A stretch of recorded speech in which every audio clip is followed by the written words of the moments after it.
All right, let's bail out on that one now. It was approaching termination moment. Hello, everybody! Woo! We made it. It's Saturday. You know what?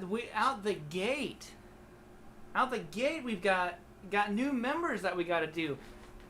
Aaron, signed up before we were ever even live or anything. I have 3 new members. Thank you guys so much. Talk about starting the night out rocking. Aaron, so those who don't know, you get the new member riff. So this one goes to Aaron. Thank you for joining.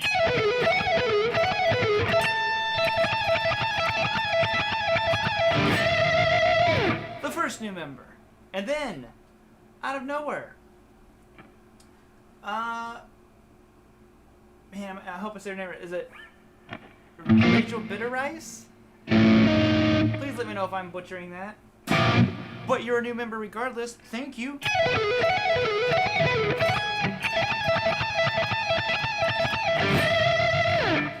And then, another new member. This is crazy. George, thank you so much.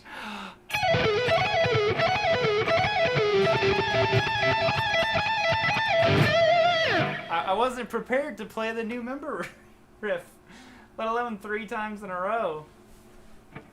Oh man, Tony, dude, welcome. Yeah, sorry, I'm gonna try to go through the list. Tony, you know what's so funny, man? And this is so weird because I was just thinking of my buddy Steve, and then he texted me, and then I meant to text you earlier today, dude. You popped in my mind, and I was like, man, I should text Tony and see how he's doing. So, thanks for tuning in, man. I'll try to remember to shoot you a text tomorrow sometime. But Nicole, Ryan, hey, Landon, dude, you guys need to go check out my buddy Landon. He just posted a really nice video with kind of shouting out 10 different channels, and he was nice enough to include me in there. So make sure you go check Landon. I'll share that video tomorrow on the community page on here. Kathy, thank you so much for the super chat. Wow. Thank you, guys. Thank you. Sorry if I'm missing anything. Feel free to repost your comments. It's just, don't spam them. Don't post them like 20 times in a row. But oh, and one thing I want to say, because I noticed that there are some channel members, since we've just got 3 new ones, that don't realize that I'm gonna start putting the link. So to anyone who doesn't know, we do a pre-show pretty much every live stream each week, where channel members, we all just hang out 30 minutes before the show. I'm gonna start putting a link. I post the link in the community tab. If you're a member, you can see the link to the live stream. So if you're not sure where to go to tune in, I'm going to start putting that link also in normal live streams, so where you'll go to the community section and then you can see it all. So thank you. Oh my God, another one. Pacifica 529, new member. Ow, ow. Hold on, let me do that again. I butchered it.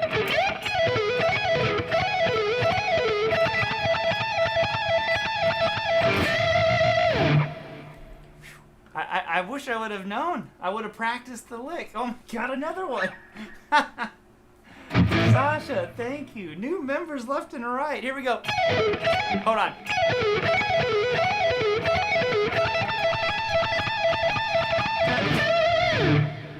There we go. All right. Thank you, guys. Although I don't know if I can afford it after getting a Les Paul and a Marshall, which is your fault. Hey, no. That's not my fault. I had nothing to do with that. Crystal! Hey, thank you. All the new members, normal members, people tuning in. Thank you guys all so much for just coming here to hang out.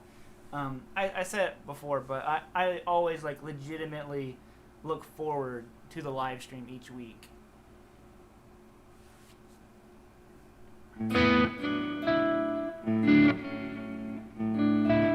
Welcome to the member club.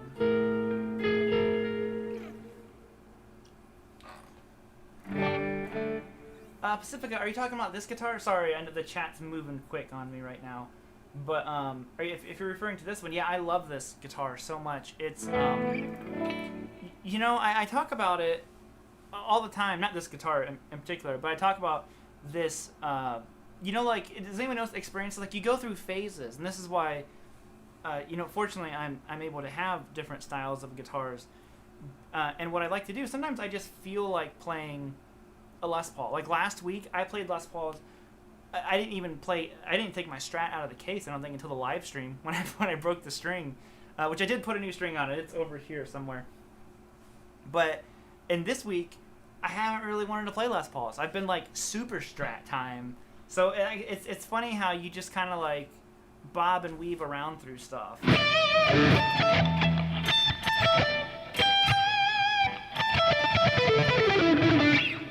The string got caught. Oh my god, another new member, Don. Welcome. New member rep.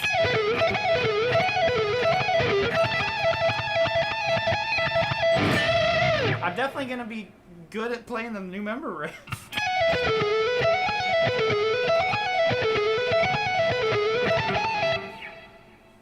Wow, that one guy. Thank you so much for the super chat. Wayne's World, Wayne's World.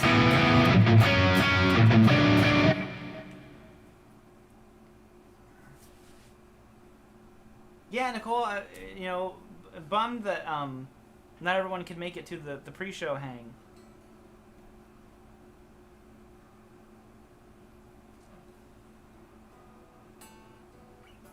Yeah, thank you, Big Red Tower. Yeah, channel members, if you want to like make sure you tune in to the pre-shows, bookmark that community tab, because like I said, there are posts that everyone can see, and then there's posts that only you can see, and that's where you can, if you have your notifications turned on, like all notifications, you'll be able to get that. No problem. Love the Van Halen. Yeah, dude, Eddie is just the man, you know.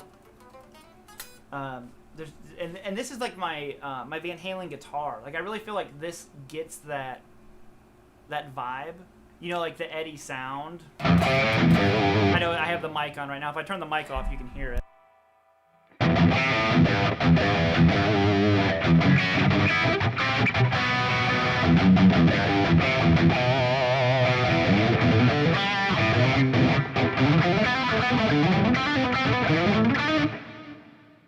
I clearly don't remember that ascending run. Oh, dude. Christian, thank you, man. Thank you so much for the super chat. That's incredibly kind of you. He says, love the streams. There is something to put towards returning something back to the community if you wish. Glad I can listen in what I can Saturdays. Dude, thank you so much. Yeah, man, we're going to, you know, I started thinking about it. It's kind of like, it's been evolving into this whole other thing. Like, the whole the giveaways that we've been doing, and then I forget what someone commented and said, and it just made me think. I was like, you know what, I think my goal is to send, I want to try to like send guitars all over the world, you know, that aren't, they're not associated with any, like the giveaways aren't associated with any brands other than what we as like a channel go and buy and give away.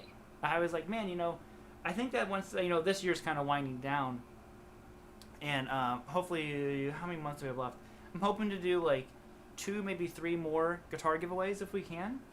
And I was like, but next year that should be like, maybe the goal would even be, try to give away 12 guitars, in a whole year or something. I don't know. Like I said, I wanna try to like keep doing that because I think it has a lot of like cool potential to it. So thank you very much for that, dude. You the man? No, you guys are the man and the womans. Hey, John, welcome. Kathy, happy Saturday night, Robert. Well, happy Saturday night to you, Kathy. Happy Saturday night. Happy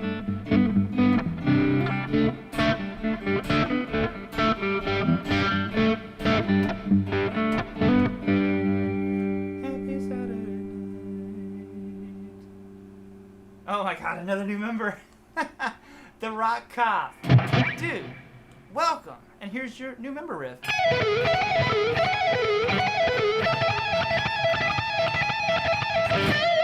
Might be the cleanest I've played it tonight. Thank you very, very much.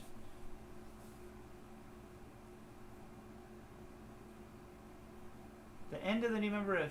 I've heard it before. Oh, I don't know. Yeah, like I said, I came up with that thing. It probably is stolen from somewhere else, but I did that like one night as kind of a joke. I was like, oh, that's like the new member riff, and then like it just became a thing.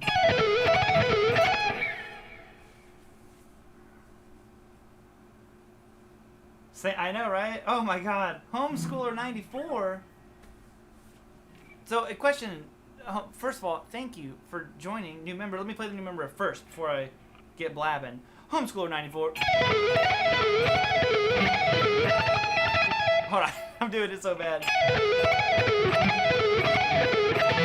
Oh my God, I'm butchering it.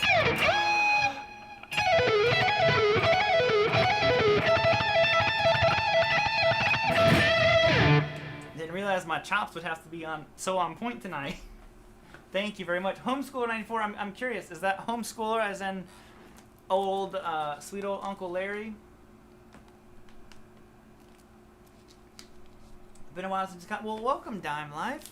I'm glad you could tune in. Gotta be a record. I know, right? It's crazy. Bill and Ted Face the Music. Oh, dude, we have to go watch that, right? I mean, there is no way around not going to watch Bill and Ted. I will 150% be watching it.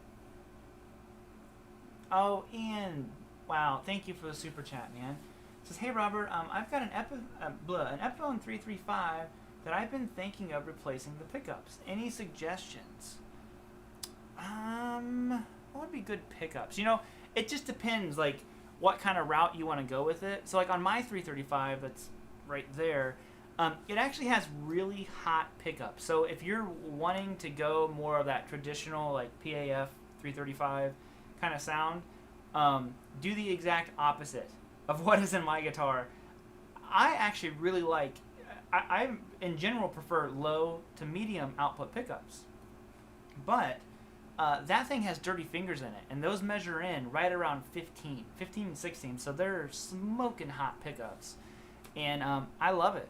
So, like I said, maybe look into some dirty fingers if you just want something like totally different to throw in there. It's worth a shot. So, thank you again for the super chat, dude. JCM or Axe Effects? This is the Axe Effects, but dude, that JCM 800, that is a bad mamma jamma. It's tough to beat that thing. Oh wow, what just happened? The whole thing shifted on me. Uncle Grasshopper, another new member. This is crazy. Oh, hold on. Look, my hand is like legitimately worn out. Like, thank you guys.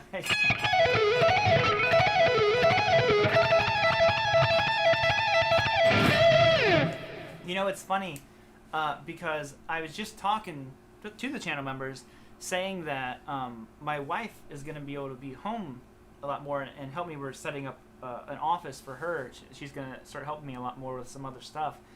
And I was telling her, I was like, I want to focus more on channel members and doing stuff for the channel members and stuff. So you guys will hopefully be getting cool stuff pretty soon. This is all going to be happening in the next month or so. But yeah, so there should be some cool stuff kind of coming that way. And I'm sorry, did I miss something else? Oh no, that's Christian that's still showing up there. I was like, something is showing up at the top there for me. Okay, I see. Oh, Kathy, again, thank you for the super chat. That's, again, super, super kind. I always appreciate you tuning in to the live. You're like one of the regulars now. You're like the staple.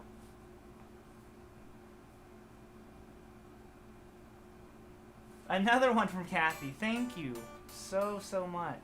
Wow.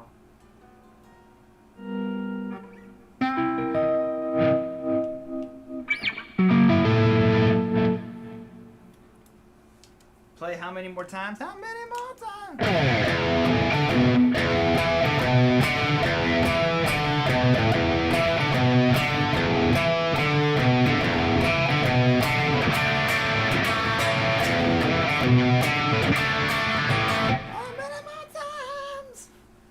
Also, please, if I miss, because there's been so many coming in now with the comments, if I miss anybody's super chat, any new members, any of that stuff, please, guys, light up the chat and let me know, because I do not want to miss anyone's.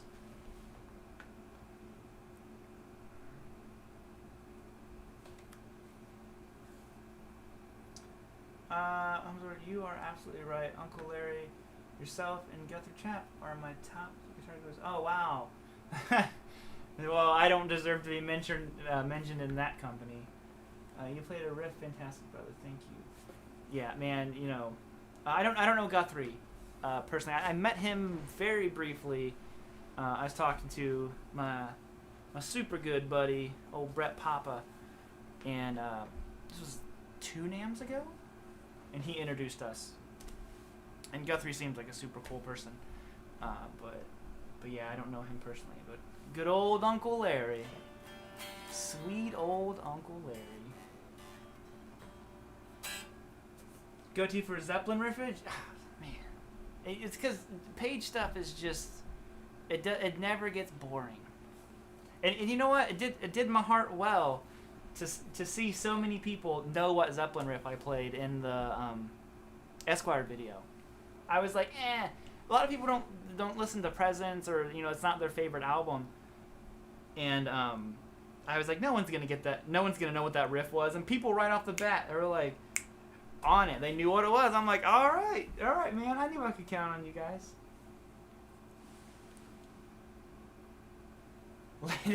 Playing a clean. I know, right? Everyone always complains about the clean tone, me not playing clean, and I was like, you know what? Not only am I going to play clean, you're going to get 3 different pickup positions of clean tones.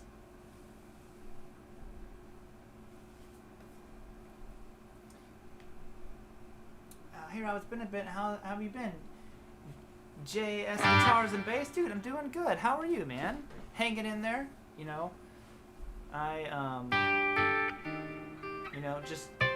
Just rocking and rolling, and we've been working super, super hard. My son starts school next week. No. What is today? Okay, yeah, this coming week is his last week off from school. So that's, interesting times, to say the least. But we're doing what we can to get ready for that, and just kind of rolling with it. Clean tone's overrated. I know. I was talking to Michael Nelson. It might have been yesterday. I was like, the clean tones. I was like, you know what's wrong with clean tones? They're too clean. Or whatever I was saying to him. I was like, these clean tones need more distortion. Those are the clean tones that I want.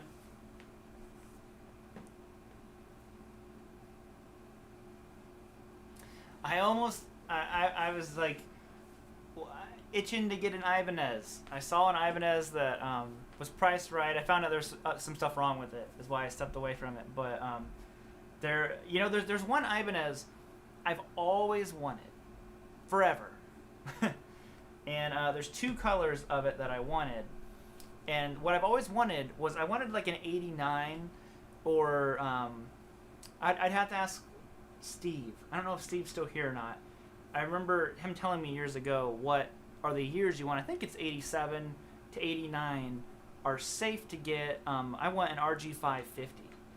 And I've always wanted one in either Road Flare Red with a maple board or the Desert Yellow with a maple board. And they had one. But it had been like repainted or something, and I was like, kind of stepped away from it. And then the other ones on there were a little bit too much for what I kind of want to invest in a guitar with another Floyd Rose guitar. So I stepped away from them. But if Steve's still here, he can tell you the years of the 550 that are good. 87, 89. That's what I thought. I remember I've talked about this before too. But everyone has their like friends who are just like, they're like the masters of this kind of guitar or whatever it is. And when it comes to Ibanez, I turn to no other person than Steve from Boston. Same with like Charvel's is my buddy TK. Like, he knows so much more about Charvel's than I do. And I feel like I've learned a lot about like Les Pauls and Strats now. But even that, when it comes to like, past kind of what I know, I text my buddy Nick, or I'll text Matt, or I'll text Uncle Larry. Those are the guys, especially like vintage stuff. Those are the guys that I lean to for that, because I'm no expert, but I feel like these guys know quadruple what I know.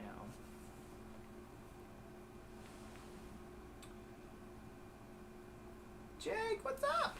Rock Chops, I love my RG550 and 29 other guitars. I don't have a problem. That's not a problem. That's not a problem at all. No, I've wanted a 550 for a long time. Who won the Les Paul? Andy? Oh man, do you guys want to hear the story about that? There's a story attached to who won that. His name's Andy, the guy that won though. So if you guys want the skinny on all that stuff, let me know and I'll go a bit more into detail. But Andy Tarr is his name.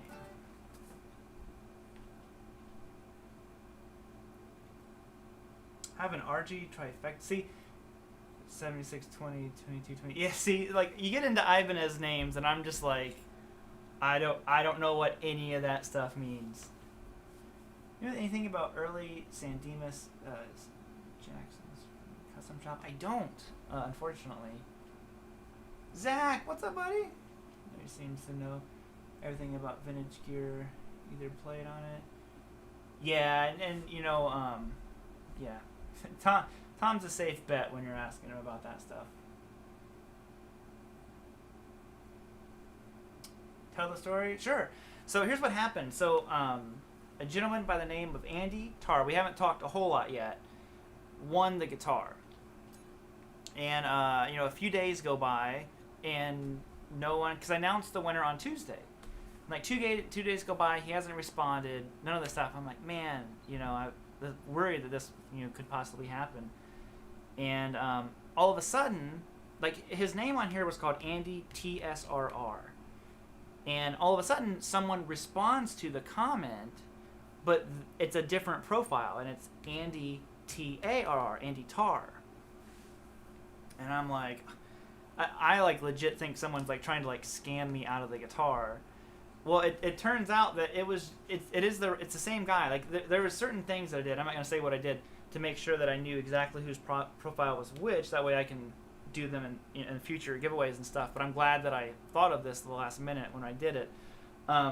This guy was responding. He's like, no, this is me. I don't know why it's showing up a different account. Basically, his Google account was linked to 2 different profiles. So we finally got it figured out. His daughter was like messaging me on Instagram. She's like, hi, this like we're trying to figure this out. We don't know why it's showing up as like 2 different names, but it like to me, I was like super like sketchy. I'm like yo, someone's trying to like scam me out of this guitar.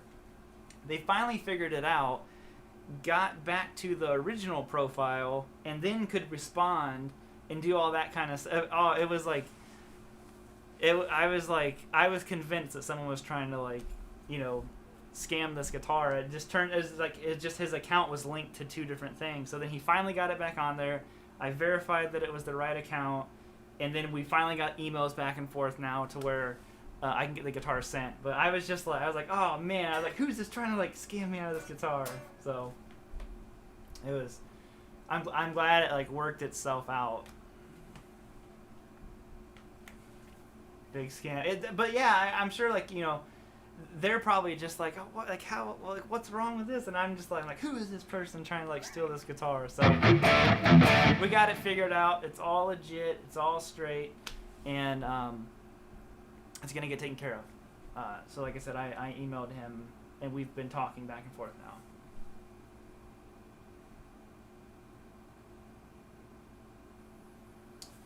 Who makes these? Yeah, so they're Friedman's, but they're made by Grover Jackson.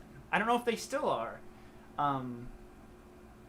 but when I got mine, I got like the 3 that I have. I got pretty quickly, because I was kind of, I'm a huge Grover Jackson fan, and these were still very hands-on from him, kind of in everything.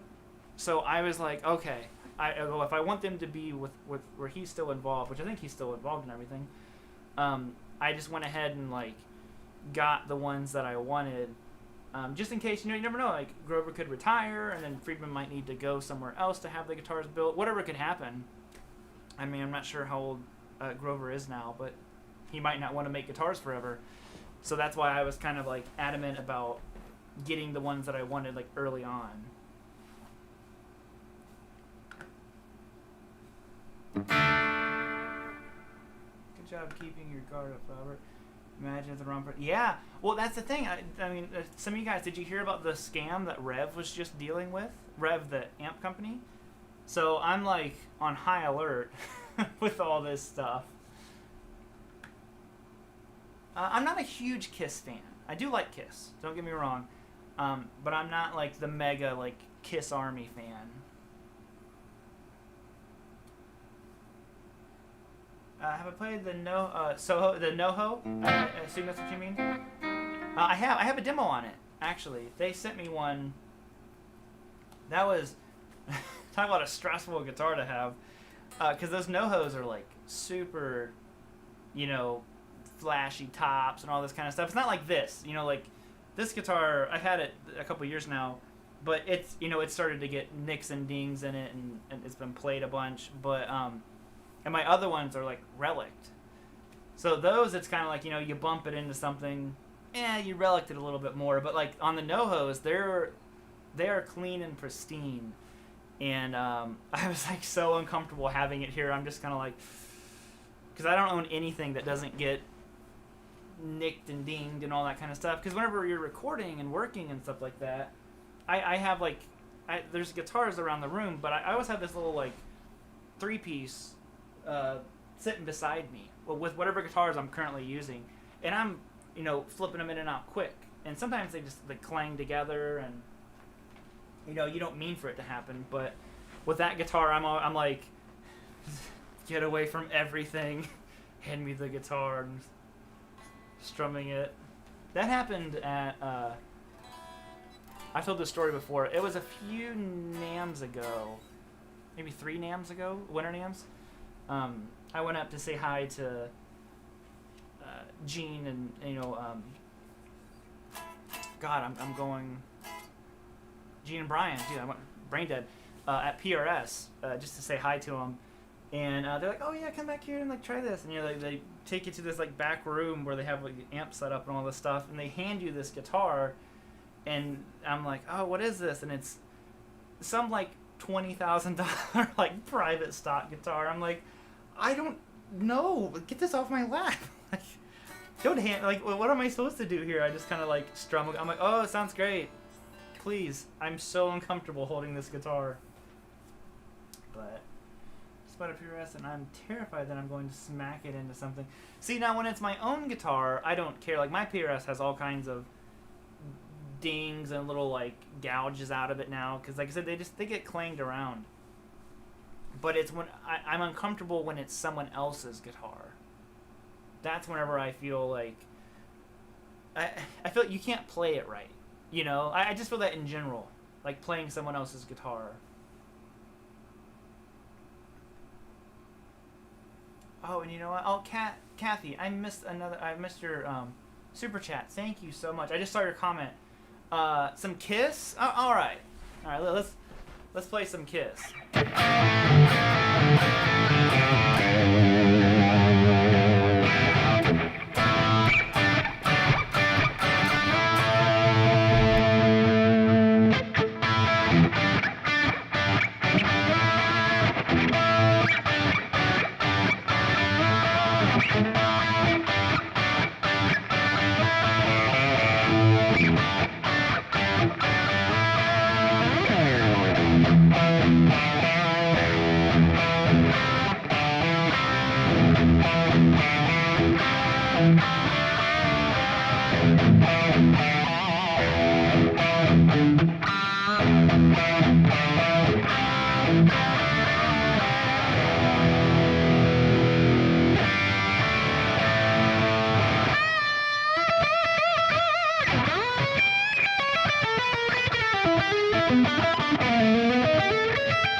God of Thunder.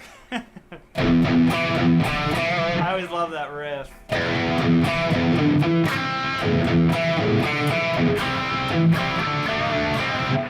Anytime you do like those double stoppy like rock bends, I'm just like sold on whatever riff it is. That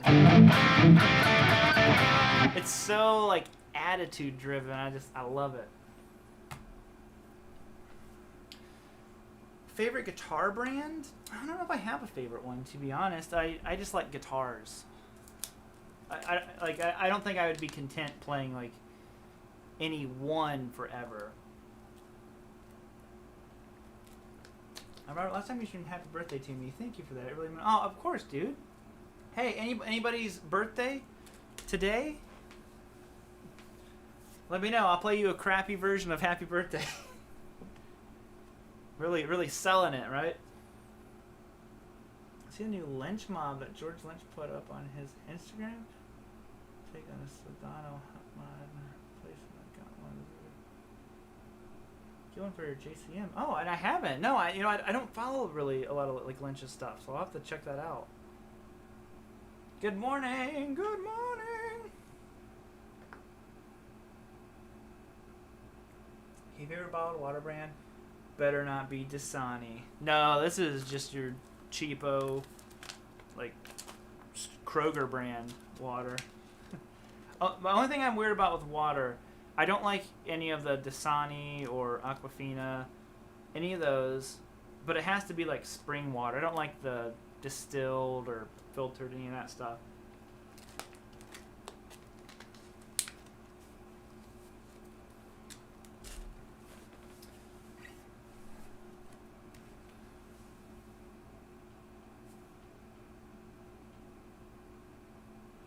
Oh, Oliver was the 25th?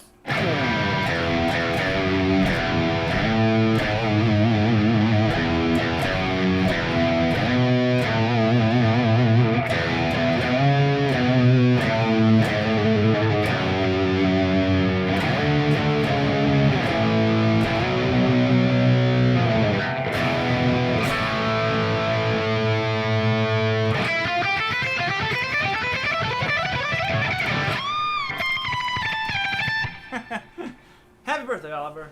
Happy belated birthday.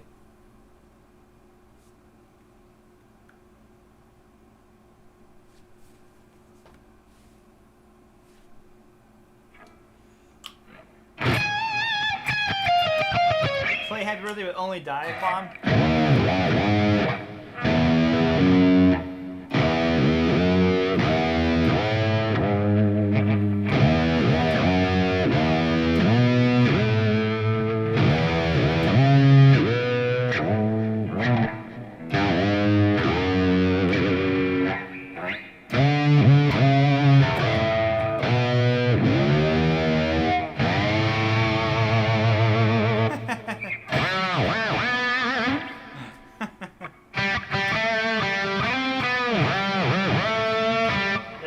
The better version on the G.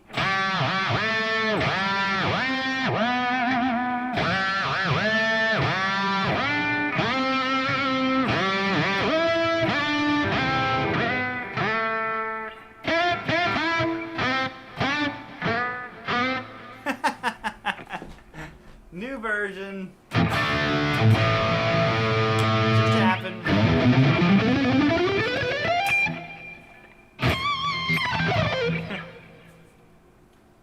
Copyright cops are coming after you, I know, right? For some reason, the whole stream has just turned into a happy birthday medley. Oh, man. You lied to Starbucks to get a free coffee.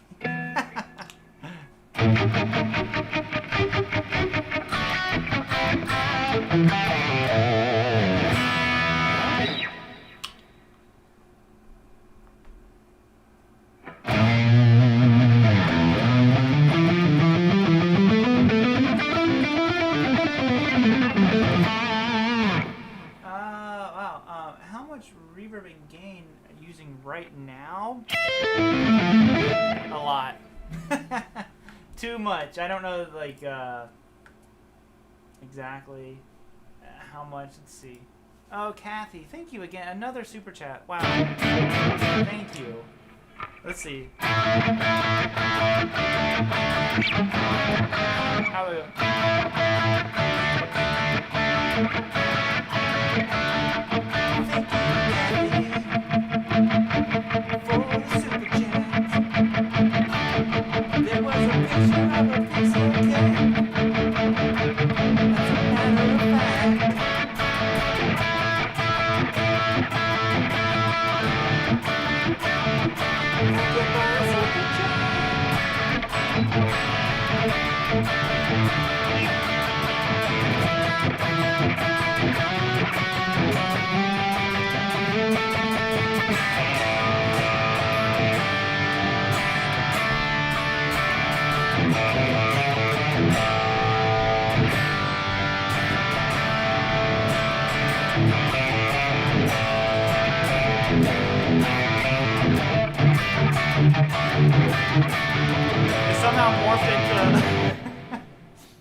I was like playing, I'm like, you know what? This sounds a lot like...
pretty sure this guitar's out of tune now. I haven't used the whammy bar much on it in a long time.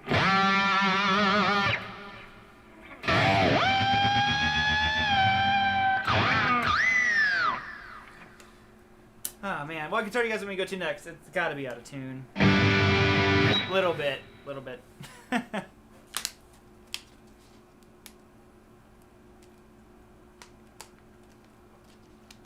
When is the guitar giveaway? The guitar giveaway has done been given. That was announced on Tuesday.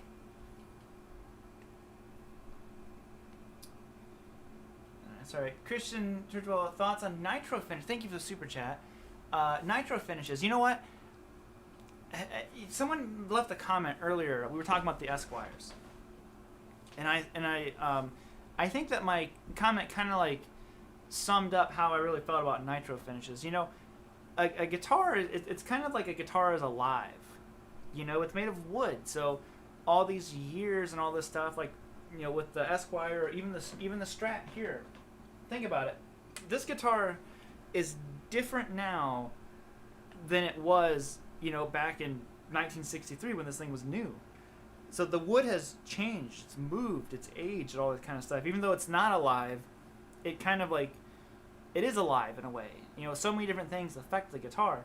And I feel like nitro ages and progresses and moves with the guitar as it ages. Which, again, just kind of like adds different factors to the guitar. I feel like poly freezes a guitar. Because, you know, poly's such a tight, thick substance. I'm not saying there's anything wrong with poly finishes. This is just my opinion. But it doesn't breathe the way that nitro does. So it freezes that guitar. So I think the guitar never has that opportunity to age and move and progress through life. It just kind of like freezes it. So that can be a great thing. You know, poly makes a very consistent guitar. But nitro makes a guitar that's going to evolve and change with time. Where, like I said, I feel like poly freezes a guitar kind of in place, basically. So that's just kind of how I feel about it. Oh yeah, anyways, what guitar do you guys want to see next? Holy Diver! I don't think I know how to play that one. Any cool tapping? No, I'm not really like much of a tapper. I've been working on tapping stuff, but nothing like super cool. The only tapping lick I ever did was like this diminished one. I would kind of move it around, or oh, hold on. No, hold on. My guitar's out of tune. I'll show you on a different guitar.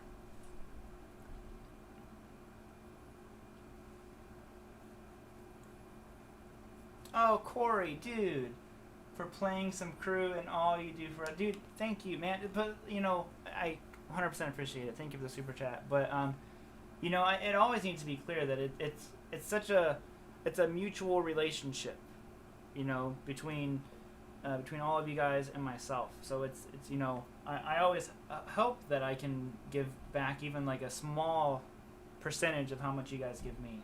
So thank you very much, man. Sam. Never seen that Friedman. Oh yeah, dude. This is the guitar that got me hooked on Friedman. McCallie, man. It is it's a smoking guitar. It's like the ultimate super Strat.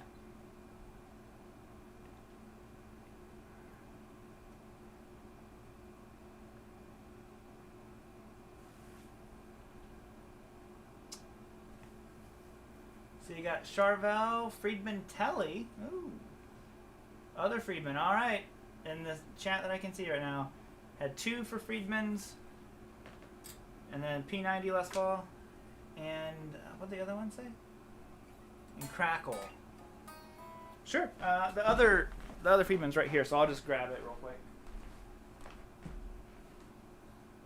That's probably not the best place to lay that down, right? As it goes tumbling off. Now it's relic too. That thing is relic though.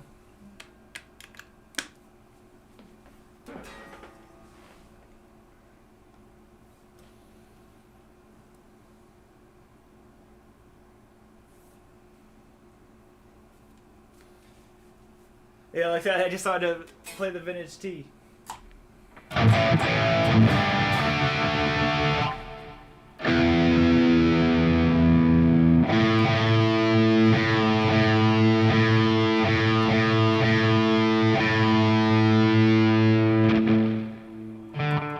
Shane and Dr. Rick are gonna make fun of me again. It's become the me tuning and thinking it's muted has become quite the joke over on Shane's live streams. Those jerks. Kidding, of course.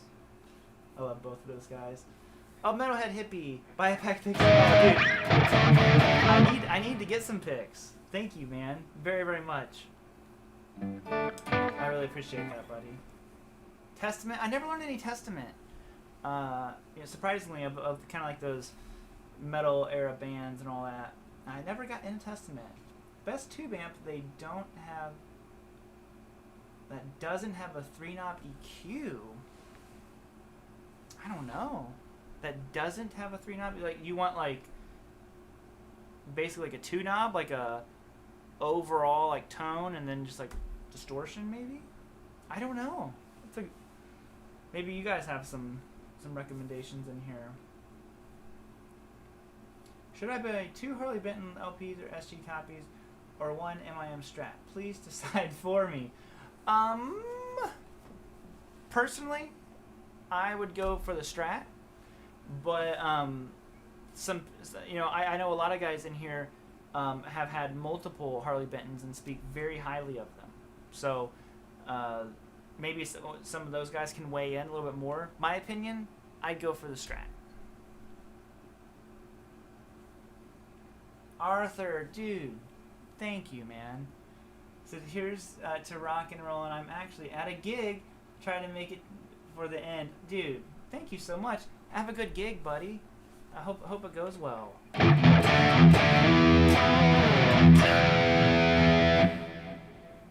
Thank you again, dude. T-style. Yeah, like now I see that. Isn't it funny? I originally based it off of just 2 comments, and now I see all these T-style.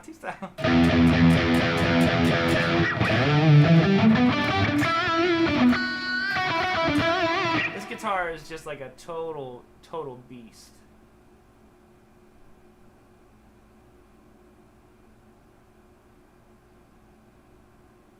Sorry, hold on 1 second, guys. Oh, okay. It threw me off because there was someone else up top, and I'm like, I don't get it. I'm not a big like Slipknot fan, so I don't know lots of Jim Root stuff. But my dude here on YouTube, Stay Metal Ray, I think he's the new Corey Taylor in a Slipknot like tribute band. So. Ray is an amazing guitar player too.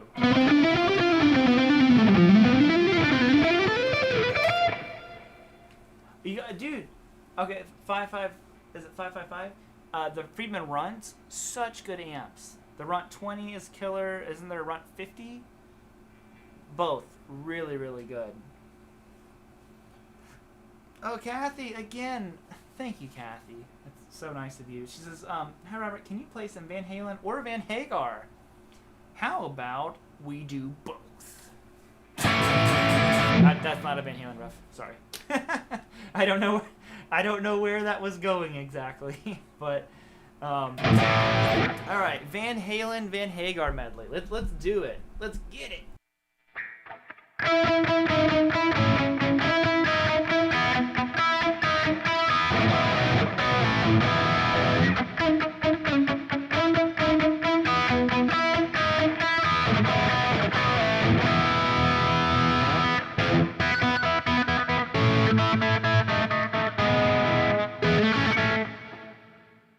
Hold on. I totally don't remember that riff. How's it go?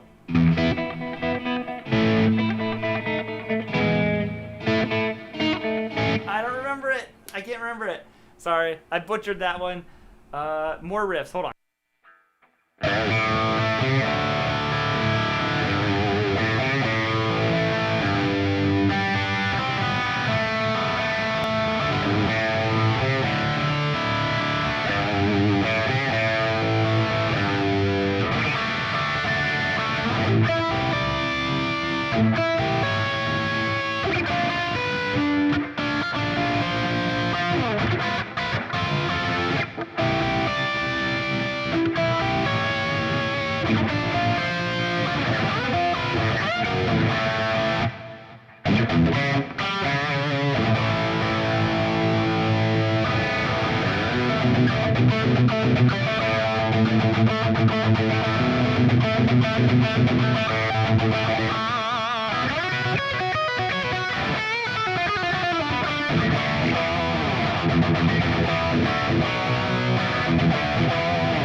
I get like Atomic Punk and On Fire confused. How's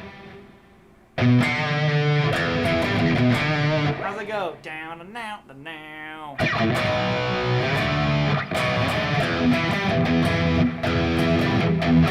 There it is.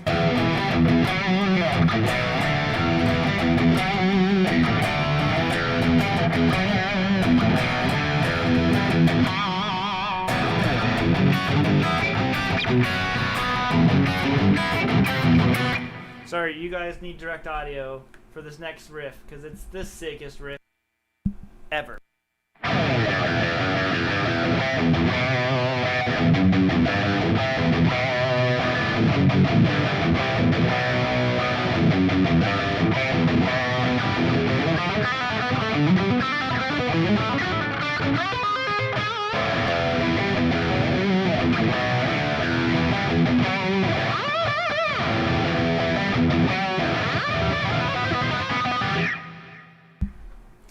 All those licks I need a whammy bar for.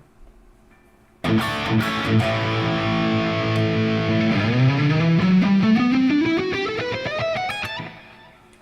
you love the Esquire video? Thank you. That was a lot of fun. You know, that was I talked about it last stream. I was like, that was the only video that me and Fender ever discussed. You know, doing with the Esquires was that one. The unboxing video was just something that I did on my own because to me it was a special guitar. For a lot of different reasons. You know, obviously the combination of it being an Esquire, which Esquires are significant to me because that's always been like, you know, I have such like a deep-rooted love for Strats, Tellys, Les Pauls, all that kind of stuff, as do so many other people. But the Esquire was always the one that I was like, nah, if I was to ever get my dream Telly isn't a Telly. That's what I said in another video. Like, my dream Telly is an Esquire. So it meant a lot. And it was, you know, the first time officially working with Fender, you know, which to me was was a big deal. Like, I was really proud of that. And then they really liked all the videos. They had no input in the videos. They were just kind of like, no, we just want you to just do your thing with it. I was like, cool, because that was kind of like my agreement. Anytime there's like some companies are weird. It's like they want you to like, this is how I want you to demo this, or they want you to like, it's like a script, and I'm just like, no. I was like, don't even bother sending it to me, because I'm not doing that. And so they're so ugly, they give me nightmares. Dude, you know what? I used to think the Tele headstock was like the ugliest thing in the world, and now I like it. It's like I couldn't imagine it not being on there. You want to know ugly? Look at the original Esquire headstock. Just Google that image, and then you'll be happy that the Teles look the way they look.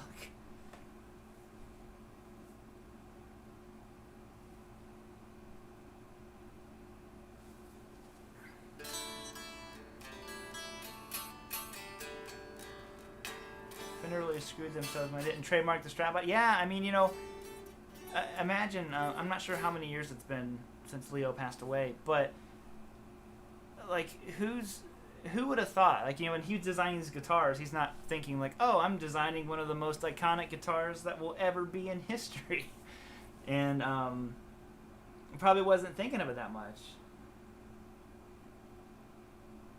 Still the night. Oh yeah, I watched that Doug Aldrich video on Gibson TV. I'll tell you what, man. Gibson, like them, love them, hate them, whatever it is, you can't deny their YouTube videos that they have made since they kind of like rebranded it as like Gibson TV. They have been so good, such awesome videos. They're doing this thing called The Scene, so they're going around Nashville to. They go to Carter's Vintage. They go to Rumble, which Rumble Seat Music is where I bought my. Esquire from, and they go to this place that cuts vinyl. They were just at Third Man Records, which if you don't know, that's Jack White's place down in Nashville, and they're just doing so many cool things. This Riff Lord section, they did one with Phil X. They do the thing called Icons. They did it with Jerry Cantrell, Tony Iommi. Like I said, whether you like Gibson or not, I find it hard to believe that anybody could watch their content and not be like, okay, that's pretty cool. The collection videos, dude, those are so cool.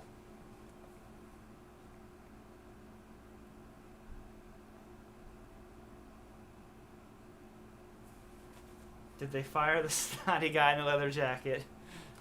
I assume you're talking about Mark. Which Mark is really, if you've ever met Mark, man, he's nice in person. But no, he's still there. Hey Robert, which picks, sorry the chat's moving quick, picks do you prefer to use and why? You know, I switched back to these Jazz 3 picks. I just found one of my Dragonheart picks the other day. Oh, where is it? Mason had it. And he was like, look, a pick with a dragon in your face on it. Here it is. And I used these for a long time.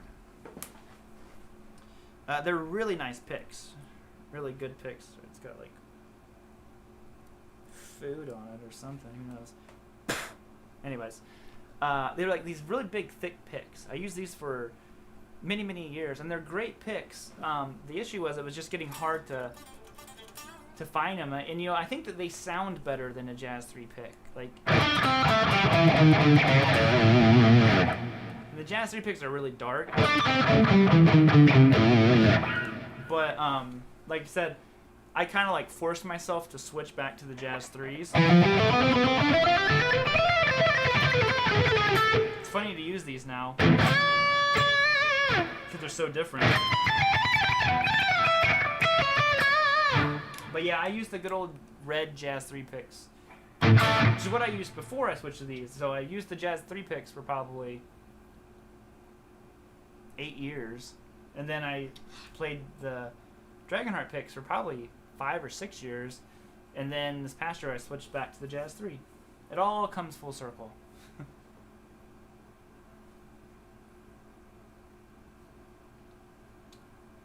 Jazz 3 XL. I have some of the XLs. I prefer that. I use the little ones though.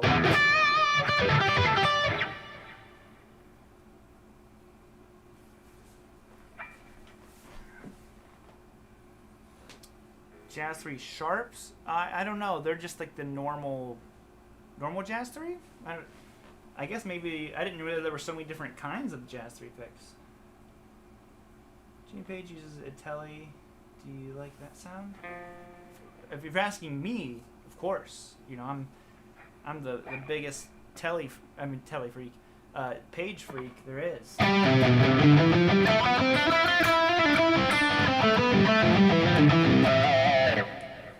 And that's one thing, like with my Esquire, obviously it's a little bit different because there's no neck pickup, but it has a very like Page sound to it. It's because Page's main Telecaster was a 59. Now his was a top loader, and had a rosewood board on it. And mine's a 58 and a through body. So there's a significant amount of differences.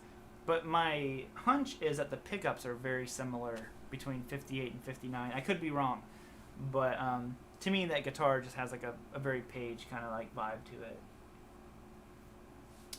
Why was that flagged? You know what kind of guitar? How do you know what kind of guitar picks to use? Kathy, you know, it all just depends on really what your style is, you know. For me, I don't like the pick to have any kind of like give to it. And what I mean by that is, if you play with like a thinner pick and you try to do very like articulate things, stuff like that, if your pick has any flex to it, for me, you know, I think Paul Gilbert uses like medium picks. I don't know how he does it. But for me, I need a very stiff pick. So these are pretty thick picks, and there's not much flex to them. Because to me, if the pick bends, it messes up like the rhythm of my right hand. Because there's like this like tiny little like microscopic delay in the pick movement. If you do more strumming stuff, a thick pick is so hard to do strumming stuff on. You know, you have to really sit there and try to just do the, pick real soft. A thinner pick helps with that. But what I do is I throw my pick on the floor, and then it vanishes forever, and I don't have a pick anymore. And then I pick up another pick. And what I do is I turn the pick on its side. So if I'm picking, trying to be articulate, I use the point of the pick. When I'm strumming, I flip the pick around backwards in here. And it kind of helps me with the strumming section, because if you try to strum with the point of a Jazz 3 pick, it's very hard. And I only know this because I was trying to do it the other day. Let me do something here real quick. I'll switch back to this guitar in just a second, but I'm not sure if this guitar is still in tune or not. But I'll show you exactly when I discovered how hard strumming with a Jazz 3 was.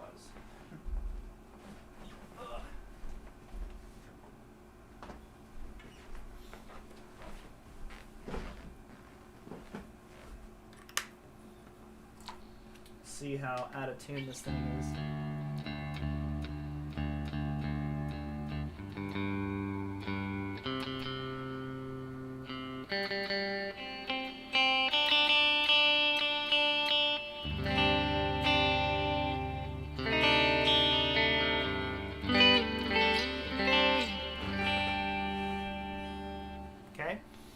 So, I don't remember what this tuning is, but let's see if you guys recognize the song. Oh,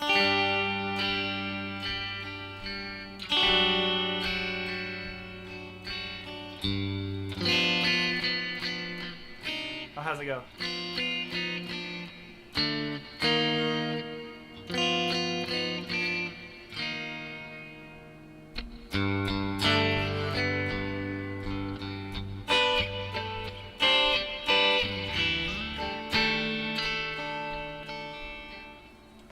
Song, got it. So what I found out was I was having such a hard time trying to play this song, so I was using the tip of the pick. And for one, Page is an incredible strummer. You know, it's such an even sound. Like, you can tell he's a studio musician. And I was like, wow, you know, I haven't strummed a guitar in like so long, and I realized like how bad I was at it.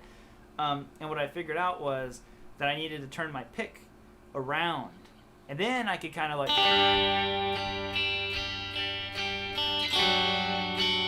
how much better it sounds.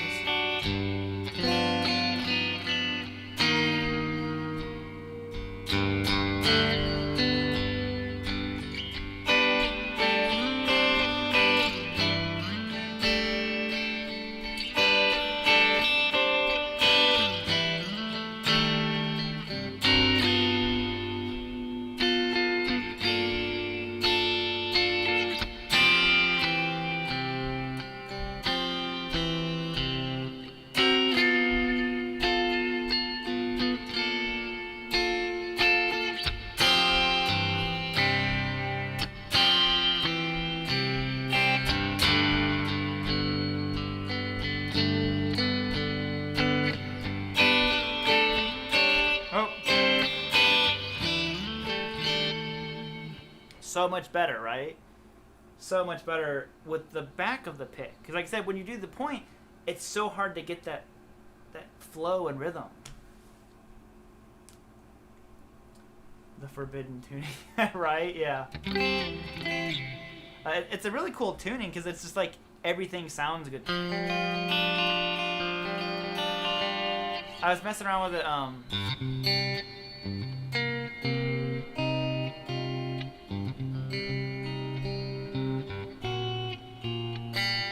Can't remember that. I had like a little like finger picking thing.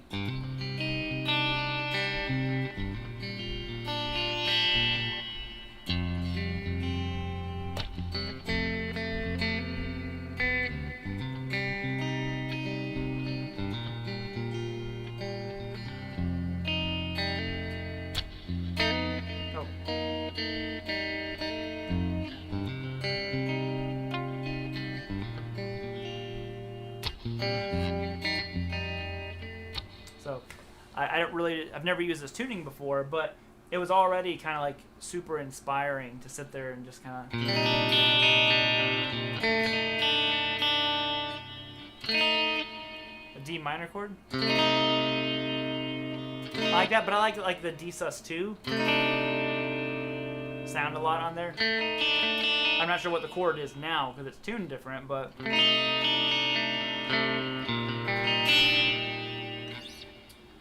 The tuning is let's see, it's D, G, C, G, C, D.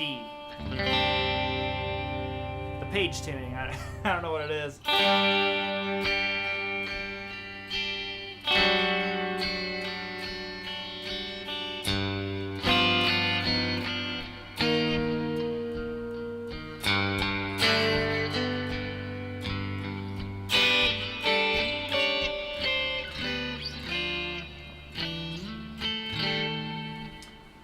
Love when me and Austin collaborated. I hope that we get to do more stuff. Robert, what is your favorite characteristic of tellies that doesn't involve the sound? It's hard because this telly is a little bit funky because it has comfort cuts. So most old tellies and stuff aren't gonna have comfort cuts. I always like. Just that's not part of the sound, that a telly is just like unstoppable, like it stays in tune. It's just a great design, and you can kind of do whatever you want with them. Like I said, I've literally knocked this one off the desk before, and thought I set it on the chair and it flips out of the chair, and it's fine, nothing wrong with it. I mean, it's chipped and stuff, but. I mean, the guitar itself still. Serve cold drinks on them. Exactly. Yeah, you can do whatever you want with a telly. That's one of the best things about them is that you can just do anything with them. Whoa, that means there's so many people on here. 526 people? That's crazy. That is cray-cray. You guys got me wanting to play a Les Paul. Sorry, I know I was going to go back to the Friedman, but we're doing all this page stuff, and now I just feel like playing a Les Paul. Tips on galloping? You know what's funny, John? I'm not very good at that anymore. When I was playing metal, like regularly, I could do it with this nice clean sound. Yeah, there's the tip. Don't do it with this tone. And I used to be really fast at it and like real controlled, but since I don't play metal so much anymore, I lost it. It's a total technique. You really have to like focus on.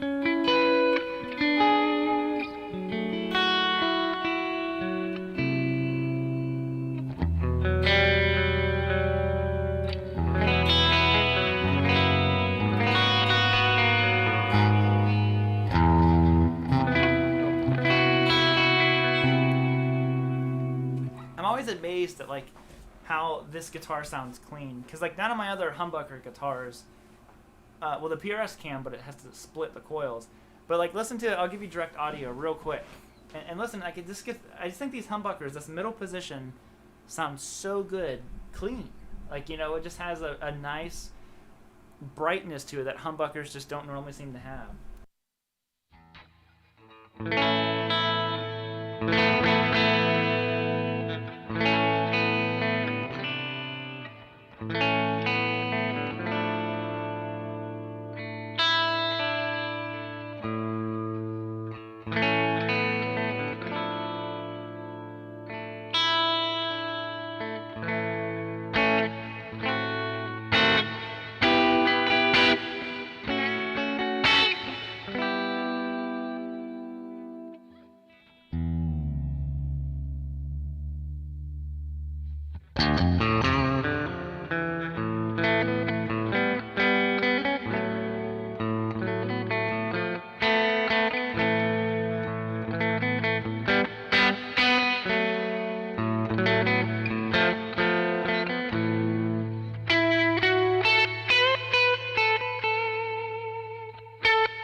Just has such a good sound to it.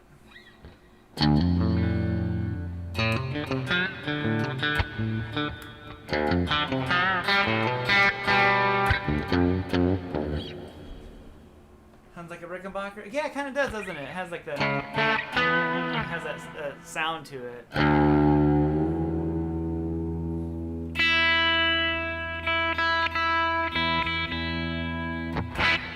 Probably going to be a Majesty. Ooh, those are cool, man. Not so much for me, but cool guitars nonetheless. I'm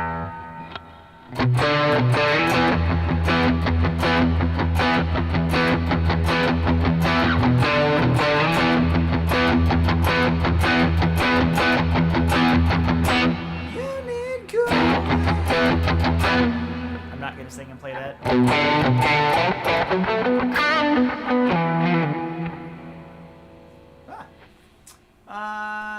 Jake says, hey Robert, how do you express emotion through guitar? Oh, Kathy, again, thank you. Another super chat. Thank you very, very much. I really appreciate that. Sorry, did I say Jack? I meant Jake. Jake, how do you express emotion through guitar? You know, think about just like anything, like a movie, for example. Like when you hear music, well, how does it make you feel? And you just have to learn how to emote those different feelings. And like I said, a lot of times, it's not like a predestined thing. You know, maybe if you're a person who works on scores and stuff like that, who, you know, you're writing music to a scene. But if you're just playing music in general for yourself, like a lot of times, like I never know what I'm gonna write. It's something like Eddie Van Halen said. They were giving him crap about writing pop songs, and he was like, shoot. He's like, if I could write hit pop songs all the time, he's like, you better believe I would. He's like, but I just write whatever comes out. So there's no reason to like be like, oh, whatever you're writing is too poppy or too melodic or too this or that. Just write whatever happens. So, you know, he was just saying, he's like, I would love to write an album of 10 #1 hit songs. He's like, but I also don't try to write hit songs. I just write whatever happens. So think about it like, you know, what does different emotions portray on the guitar? So, for example, can you make the guitar sound, you know, happy? Just start trying to make it sound happy. And let me actually switch for this real quick, because I don't want humbuckers for what I'm going to try to show.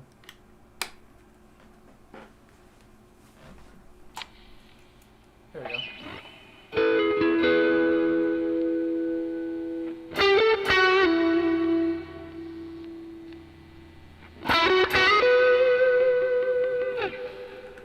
And let me get the tone right. It's all a process. The tone, I think, is extremely crucial in the whole mix of it all. You know, so it's like make the guitar sound happy, just like that.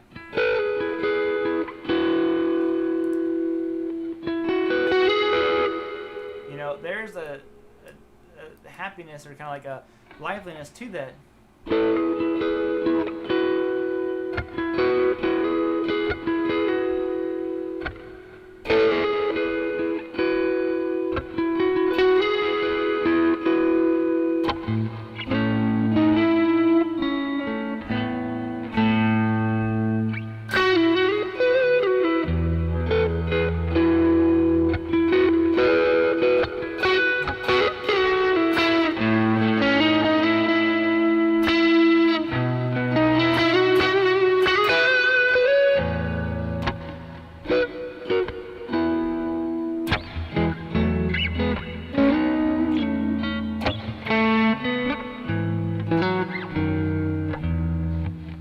So like I said, that's happiness, but it's like, okay, well, make the guitar sound really dark and sad, and like I said, I think sometimes it's like, it's a technique that we don't think about working on sometimes, but it's like the emotion of what you're playing is, is a technique all on its own. Is, can you make the guitar do something different by changing your whole approach to it? So if I'm writing something,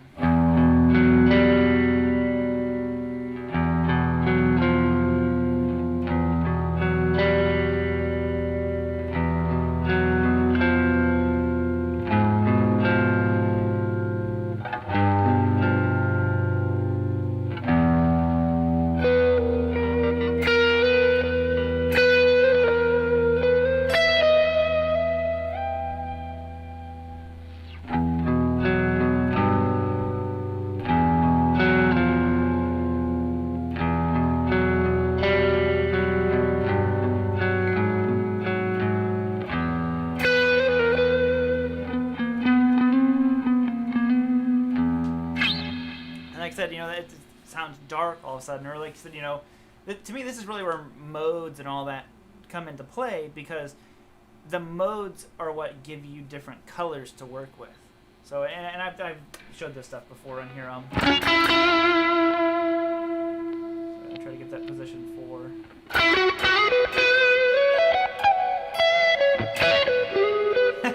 Honestly, you know what? I don't think I've ever heard an Opeth song in my life. Shoot.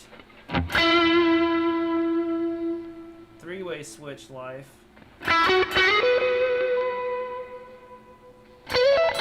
There it is. There's the tone.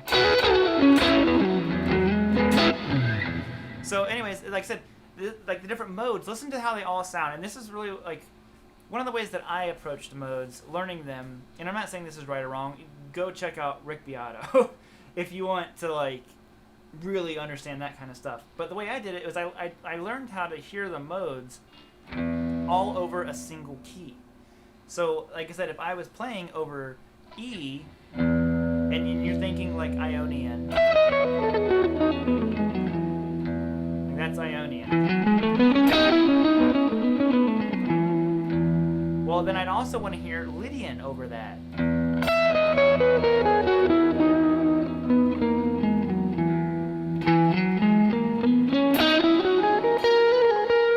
Here they sound different. Like Lydian has that raised fourth in it, and Ionian is just a straight up major scale. So you would learn how they all sound different. Learn how to play Phrygian.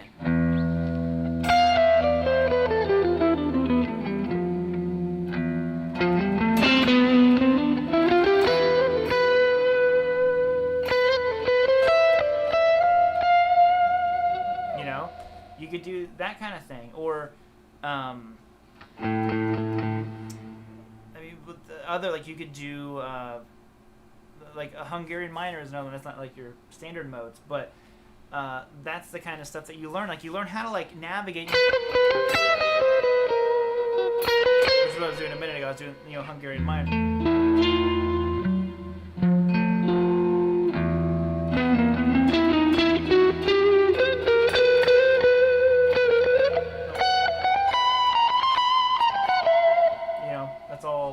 Minor. Christian, smack the wah pedal and go to town. I don't have it. I don't even know where my wah pedal is. Oh, it's over there. I don't have that hooked up right now. That's like back on the board. I unfortunately cannot do that. I wish I had it hooked up. But thank you for the super chat, dude. Tommy Manuel is incredible. I just saw Tommy Manuel scroll by. The chat moved on me. Have a good night. Hey, Replay 17. Have a great night, man. Should I start on open notes? TJ, I'm not totally sure I understand what you mean, man.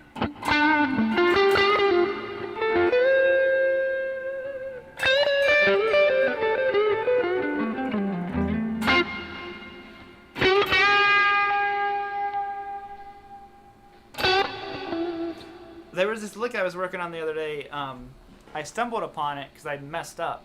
And I was doing like, I was actually playing on an E, but then I ended up kind of shifting it to that C sharp minor. It went like something like this. Kind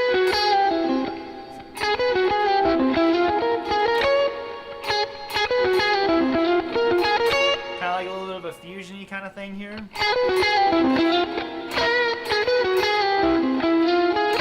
But it was kind of interesting because when I was looking at it, I was like, well, it's not really that out because I go like pentatonic. There's your flat 5, minor 3rd, so there's technically your major 7, which that one sounds kind of funky. Then I slid minor 3rd up to major 3rd. Then just walking up your 6 and then your root.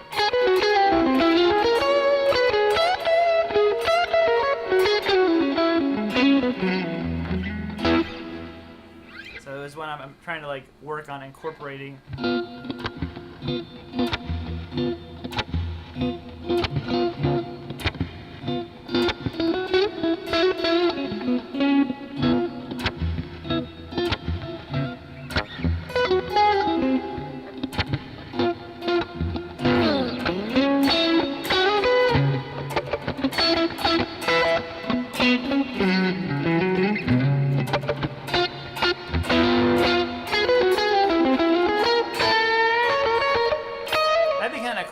Kind of interesting. Walk it into the 4 chord.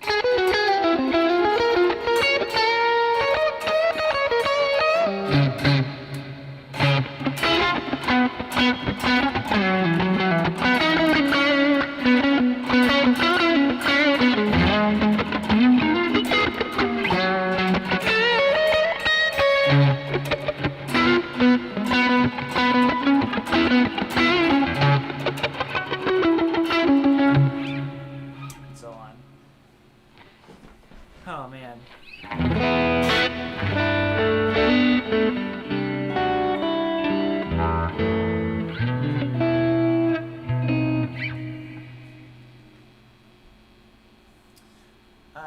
Answer my man Renee. Oh, did I miss a question? I'm sorry. I'm trying to keep up on them, Renee. Hey Robert, have you had any good experience with Schecter guitars and do you like active pickups? I bought a C1 and love it. Well, first of all, right on and congratulations, man. No, I've had nothing but great experience with the Schecter. I played Schecter for basically a week straight. One of my trips to Germany. Because they sponsored the trip for me to go over there, and I did a bunch of videos with Toman and then Henning. We did all kinds of stuff together. And they even sent us like 20 guitars to do this one video idea that I had. So, you know, and the guitars were great. You know, the PT was one that really impressed me out of all of them. And what else? Oh, and then the Sun Valley Super Shredder. And that had the retroactive pickups in there, which I really, really liked. So, dude, nothing but great experience with Schecter. 12-bar blues. How about some 8-bar blues? Oh, Kathy again. Wow, thank you. Says, can you play some Happy Eric Johnson song? I can. Let me try to get the right tone for it, though. Where is that setting at? I don't remember.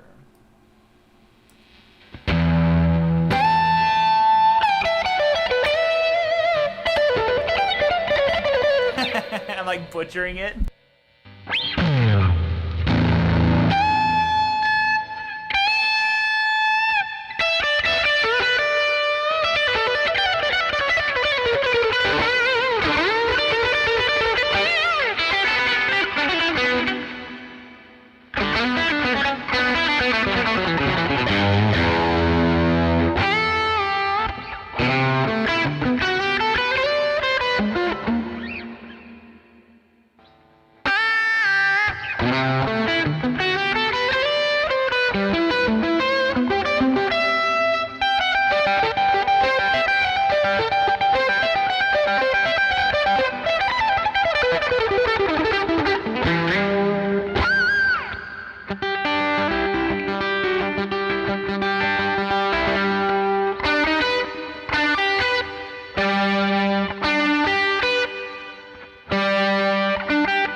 That's the best I got. It's like, it was like, there were like moments that were okay, and then it just was falling apart. Oh man. Oh, dude, Ian, again, Ian Mitchell, thank you, dude. If you meant to leave a comment, please let me know, and I'll keep my eyes out. And if anyone else sees Ian's comment, please let me know. Thank you very, very much, man.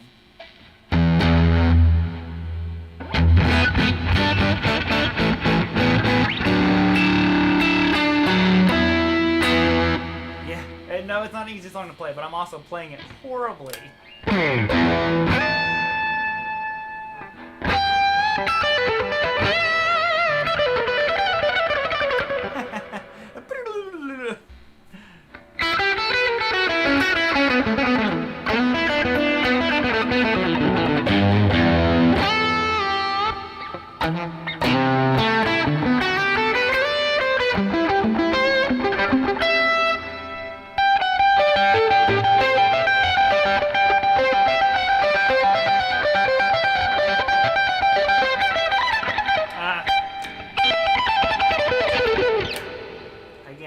It's too much.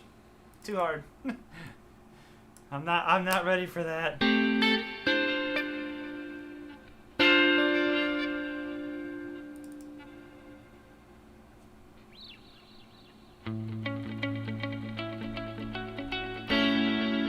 Thoughts on quartz? The ones I played were nice. I've only ever played maybe 2 quartz, 3.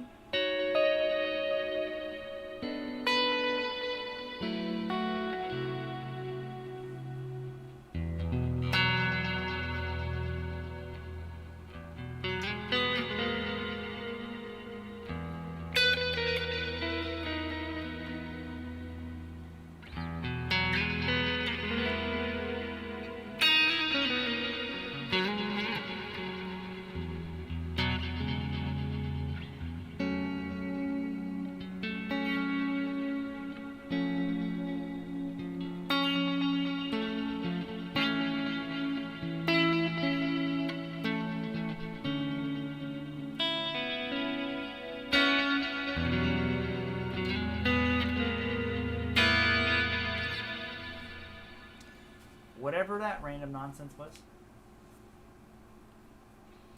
I'll tell you a tone that I was liking on here. Oh, what was it? I think it was the Tweed. Was it?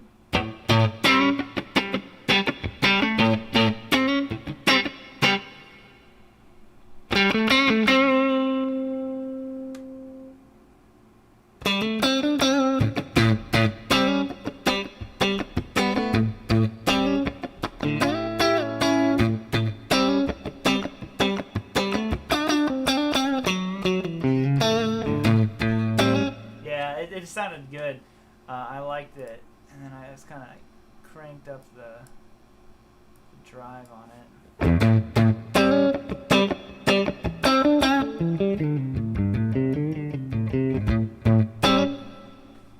Caffeine Thug, you're out of here?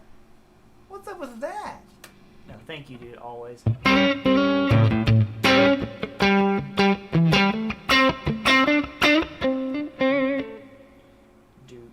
Bow.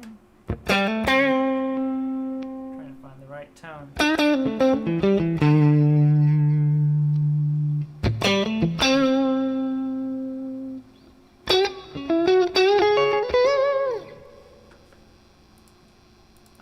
What's this guy doing? Whoa.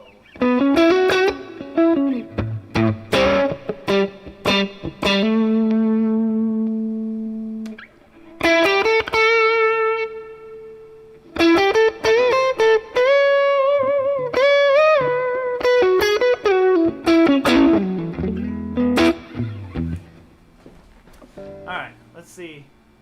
I'll give you guys some more direct audio.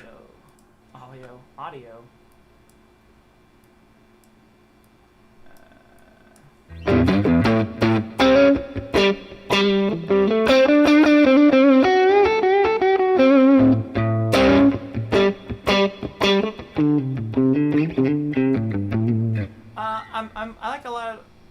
I haven't played many active pickups. I like the Fishman active pickups, but the EMG active and like lace stuff I've never really cared for. What I've played anyways.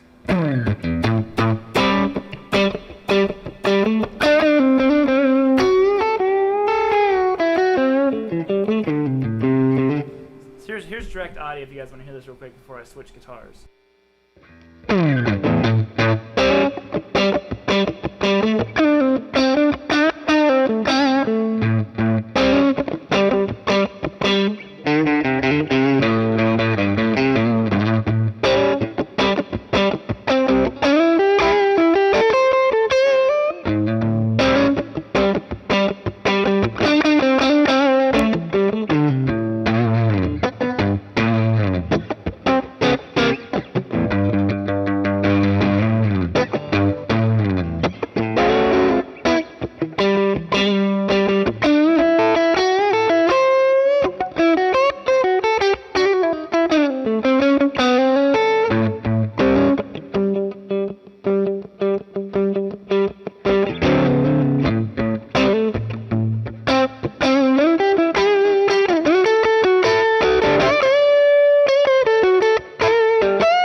There we go.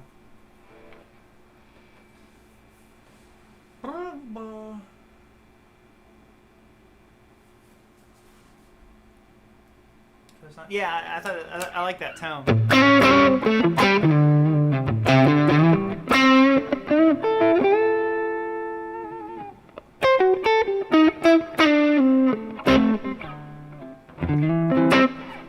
What guitar do you guys want to hear next, though? Let me know. We'll switch to it. I was like, what did I just sit on? You don't know any Pat Travers, I'm afraid.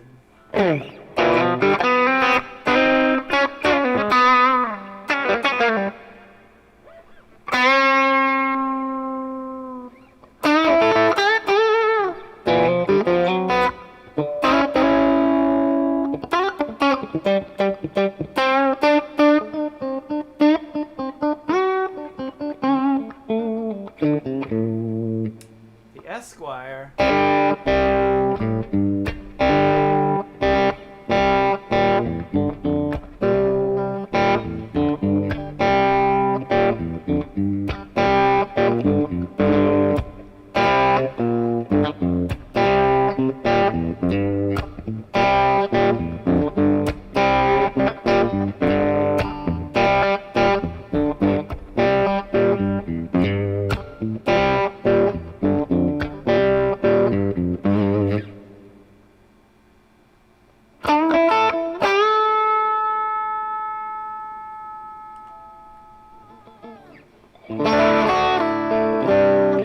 Esquire 330. I see 335 Esquire Gold Top. I'll let the next one either if the Esquire or Gold Top comes up next. Oh, Esquire wins. Oh, but which Esquire? Do you guys want the new Esquire or the old Esquire? So we've narrowed it down that it will be Esquire. I just need to know which one you want. The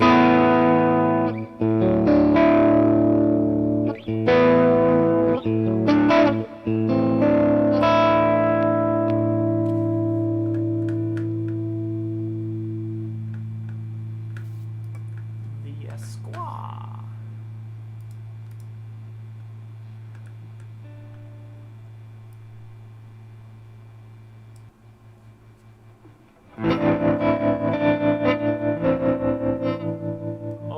Old one, new one, old one, old one.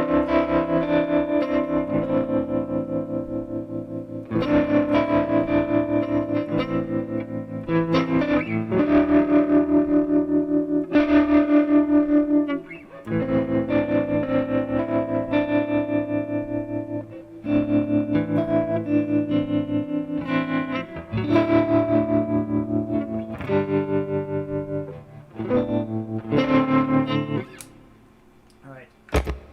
Oh, sorry. Old one it is. I'm glad because I didn't have the new one out. It's in the case.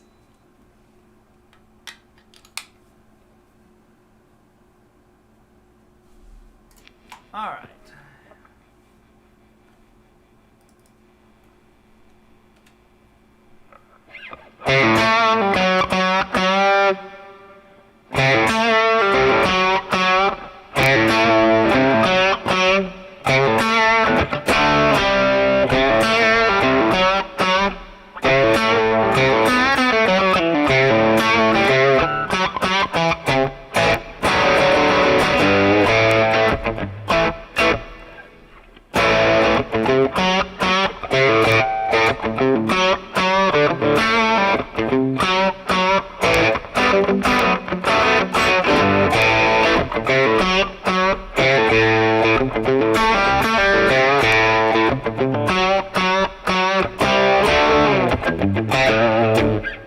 Whew.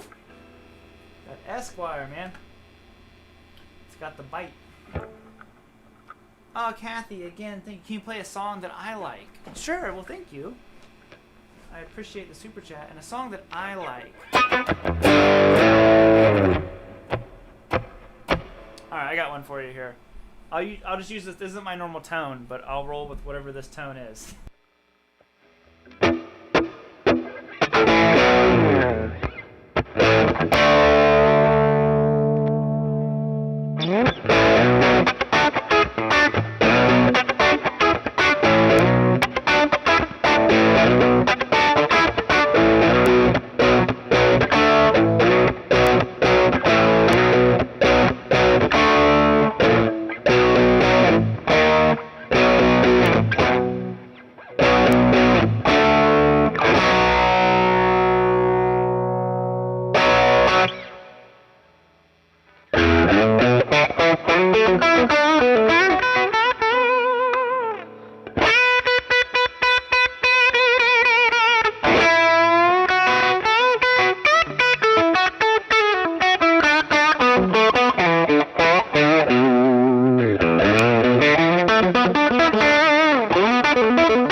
Totally forgot how to play Black Betty like right in the middle of the riff. Oh man. Oh, Alexander, thank you for the super chat. It says Jacob Anders. Ooh, I pronounced your last name. Jacob in the chat wants to know what a good first tube amp is, and I'm interested in your opinion as well. A good first tube amp. Well, I think a good thing to do with tube amps is to not get a big tube amp first, because you know a big factor that a lot of people don't necessarily think if it's your first tube amp is that tube amps require significantly more maintenance than your Mustang or your Katana, all that kind of stuff. You know, those things could go their entire lifespan of the amp and never need a single ounce of maintenance to them. Tube amps are different. Tube amps are kind of like I was talking about nitro finish earlier. Tube amps are going to change. The tubes are going to eventually burn out, and you're going to have to replace them. So my point of me saying all that is I really recommend, if you're your first tube amp, get a simple tube amp. Don't get one that has 5 different channels on it, that needs, 4 different power tubes and 8 12AX7s, and, basically don't get a Mesa. Don't get a Boogie to start out with. Get something simple, like a simple, like a lot of the lunchbox heads would be a good way to go. Something like, say, the 6505 Mini. Depends on what kind of tone you want. The 6505, a lot of the orange stuff. It depends on your budget. Like the Rev, what's it called, D20. Who was I talking to about that? Was it Corey? It was in the pre-show. Is a great one. It's a smaller amp, doesn't have all that stuff. The Rev does have a lot of other technology in it, though, so that's something to consider. But I say get like a scaled down, real simple, bare bones tube amp.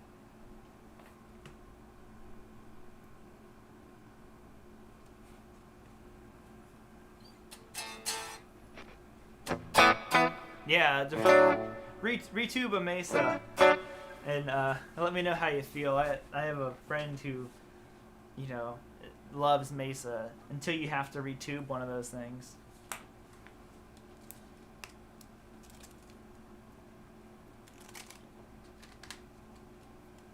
It's caster night, y'all. Let's get it. Woo!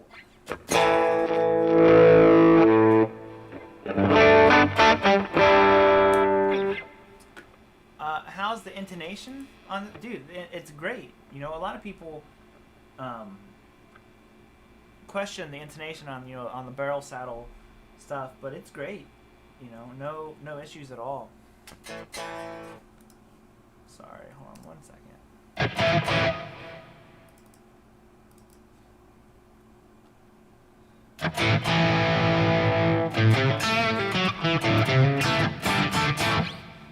No, the secret, and this is something that again, I was talking about the guitar buddies that teach you stuff, that my friend Nick was telling me that he sets his barrels up to follow the curvature of the neck, because you got to remember these old radius necks, they aren't flat, there's a curve to them. So my bridge saddles basically curve with the neck, and like I said, you can hear. Let me tune it up real quick because it's been sitting out. But the intonation is spot on with this thing. This guitar in general is just really interesting because it's so, I guess, like by today's standards, it's like primitive, because there isn't some crazy like graphite truss rod, or it's not roasted and baked, and there's not some like Evertune bridge system, and yet it just stays in tune. I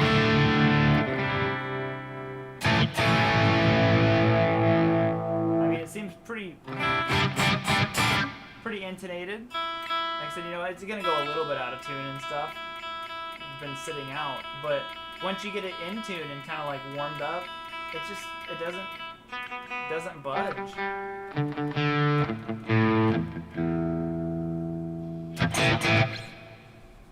So that's really, to me, it's fascinating.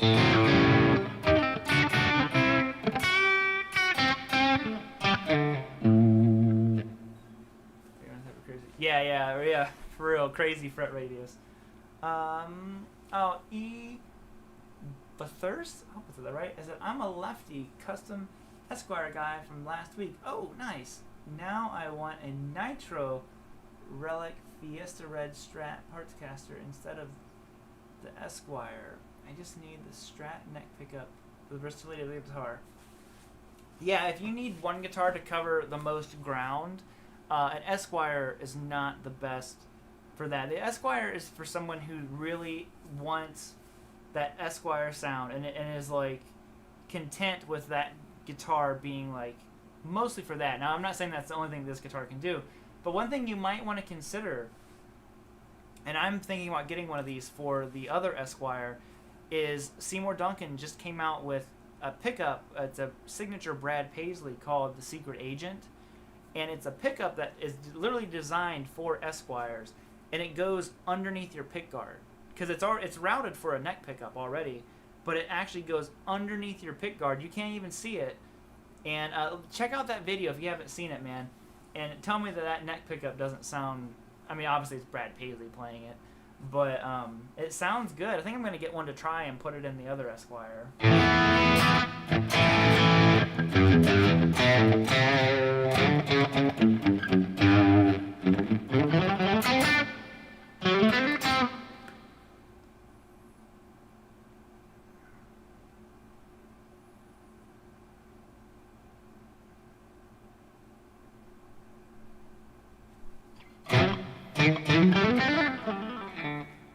Robert, did you ever get a chance to check out J.J. Cale? Big influence on Clapton and Knopfler. I have not yet, unfortunately. I need to, though. Do I send a guitar to Luthier, or do I set them up myself? No, I just set them up myself. And I don't do any kind of, like, measurement. I've had people ask me, like, what's the string height and all that kind of stuff. I'm like, I have no clue. I just raise and lower the saddles and adjust the neck as needed. Can I play some Joe Walsh?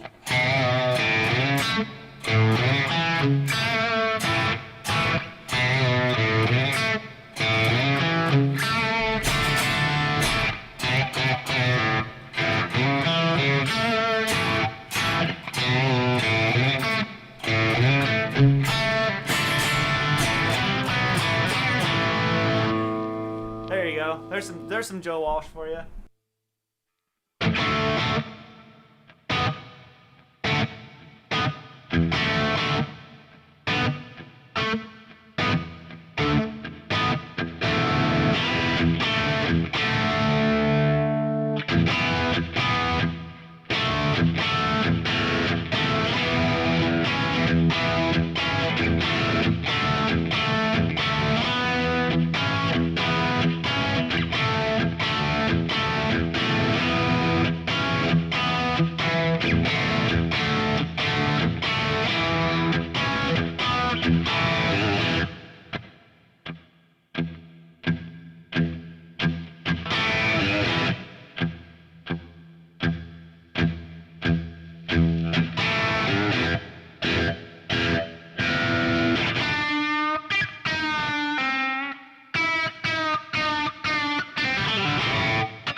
And on like the worst note possible.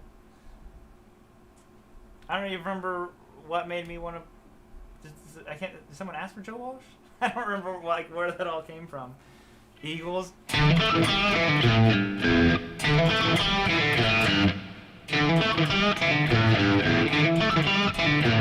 Hey, Sam, hold on.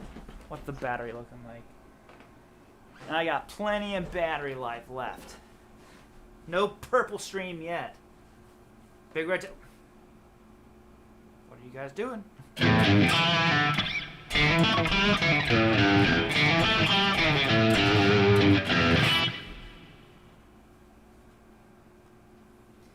What if I told you I got a battery pack that plugs in and will never run out of energy. Oh, the death of the purple. I didn't do that. I'm lying. The battery will eventually run out.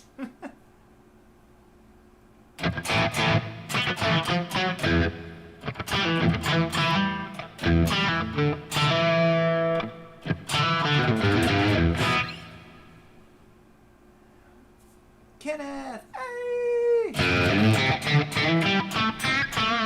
Hey, Scott!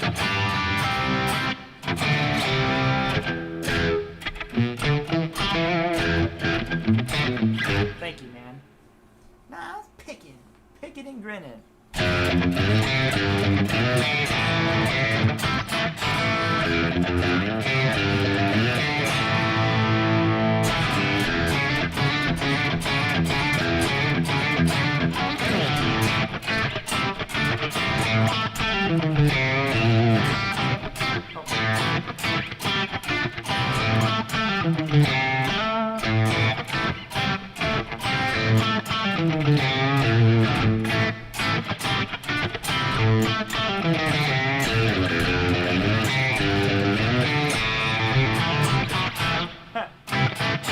There it is. You out here, Sam? Thanks for tuning in, man.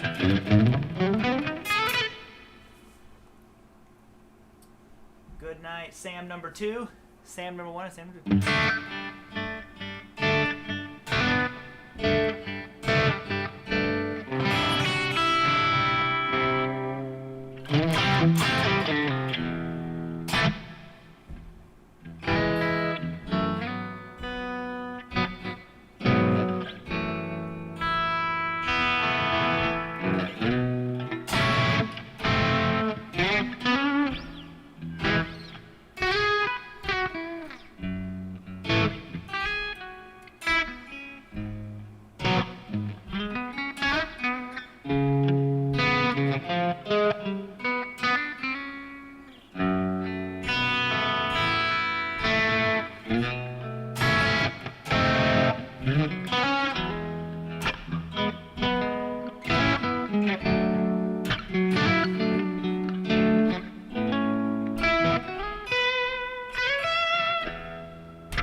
You out here, Jesse? Have a great night. Thank you so much, as always, for tuning in.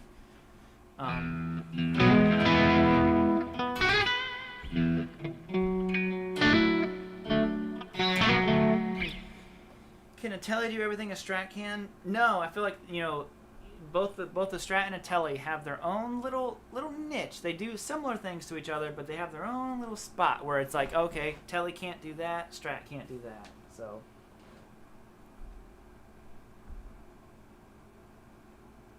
Jeff Beck, you know, I haven't listened to a lot of Jeff Beck. To be fair. So I don't know like a lot of this stuff offhand. I know we played in Esquire.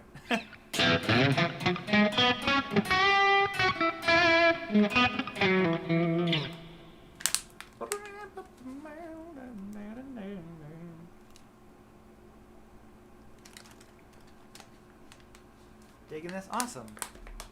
I don't know whatever that last thing was I just played. Can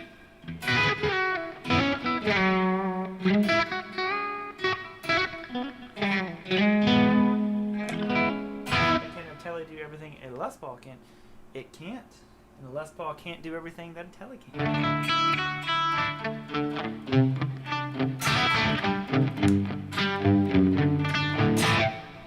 Locking system on any type of locking tremolo system, such as a Floyd Rose, will save you never having to retune your guitar. It can. It depends. You know, a Floyd Rose is a little bit funky sometimes if you haven't used the actual whammy bar in a while.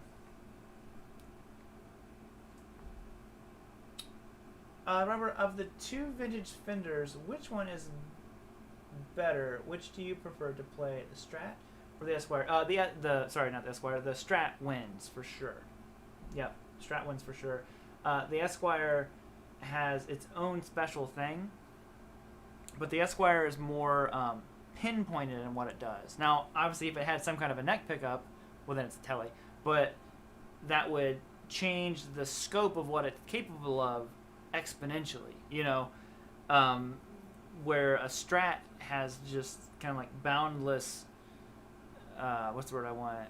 Kind of like options and possibilities with well, mine has a 3-way selector, but I can still get those 2 in between positions, so I can still get all 5 positions, and it's just there's like so many tonal options there. So of the 2, I would go Strat, but that's not to say that I'm completely confident that the Esquire has its own thing going. What tune was that you were just playing, homeschooler? That was improvised. So what I don't know what it was, to be honest. I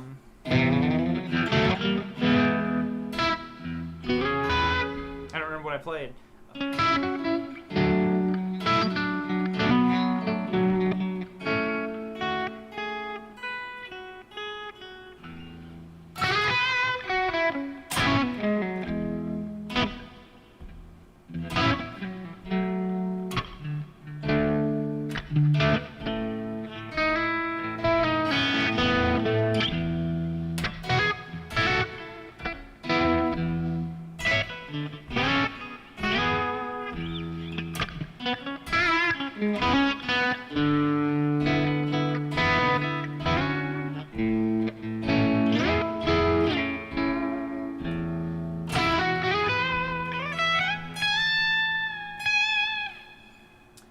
You out of here, say E. You are known as E now.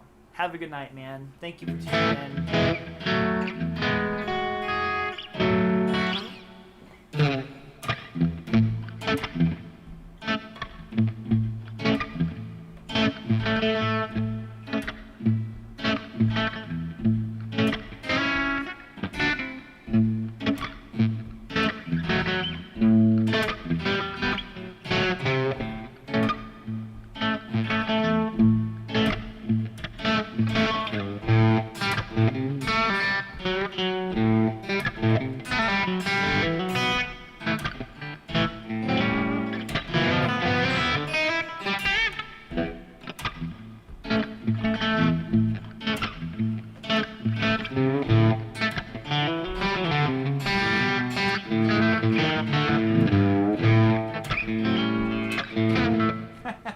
I don't know what that was either. Had a nice little bounce to it though.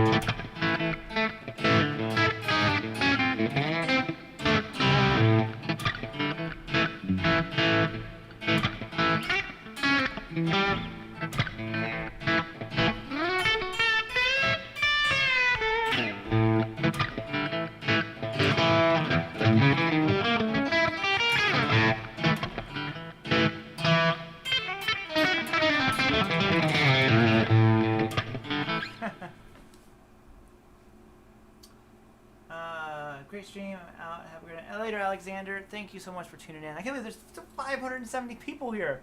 Oh my god.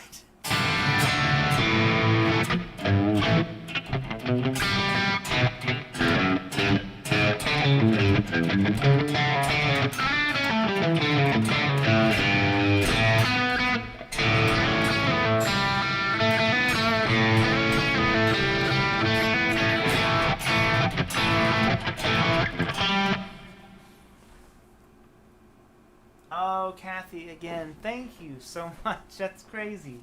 I appreciate it very much. Ain't going down till the sun comes up. I ain't going down till I'm getting up. I don't know why, but that made me think of, I like it, I love it, I want some more of it. I try so hard, I can't rise above it. Don't know what it is about that little girl's loving, but I like it, I love it, I want some more up.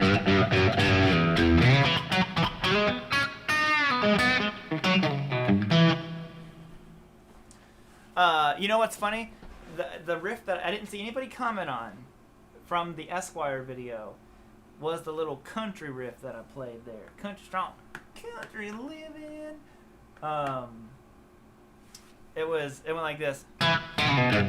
Sorry.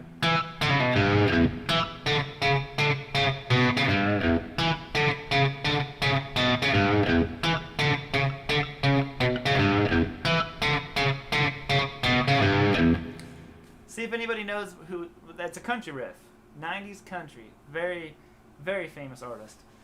See if anyone knows who that is. I believe that's Brent Mason on the guitar. Oh wow, Jesse, new member. You get the new member riff, but I have so little distortion. I don't know if I can play it. All right, let's get more distortion on here for a new member riff. New member riff.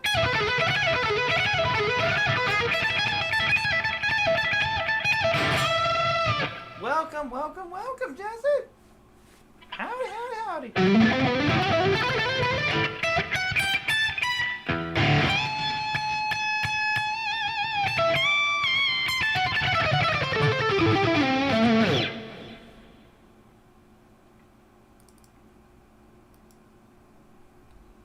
See if anybody knows the song. I don't think anyone will know it.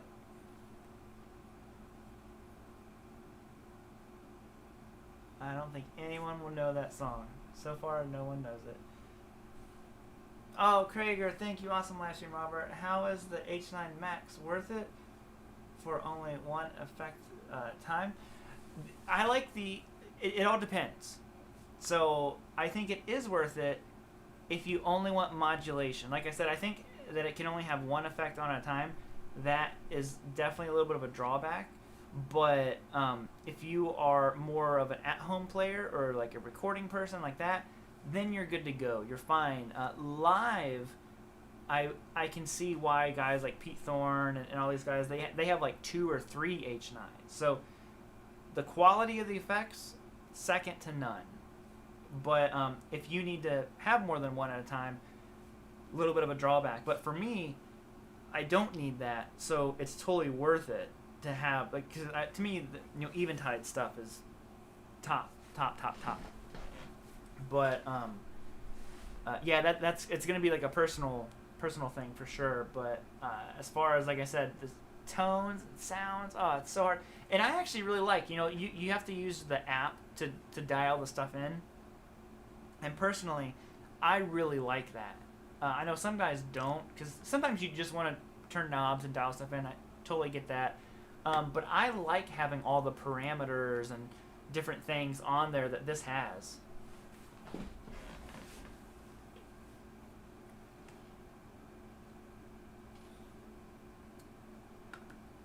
Same switch position on the Esquire? I'm sorry if I'm not understanding the question. Well, so I made good money playing. Dude, 90s country, how fun was that to play? I mean, you're talking Dan Huff, Brent Mason.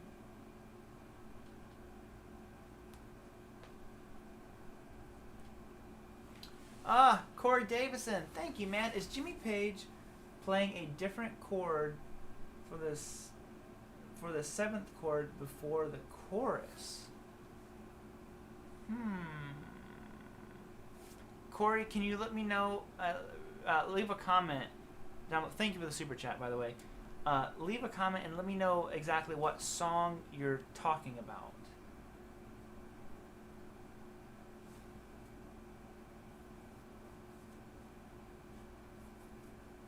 "10 Years Gone." Okay, so I'm trying to think.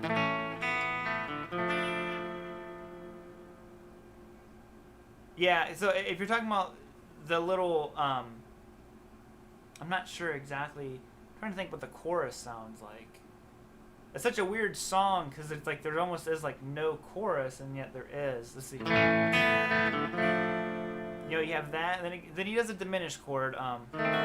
But Jimmy actually does the diminished chord up here. Out of habit, I play it down here. Then he goes to E minor, D major 7, C major 7. Let me know if that's what you're talking about. If that's the section you're talking about.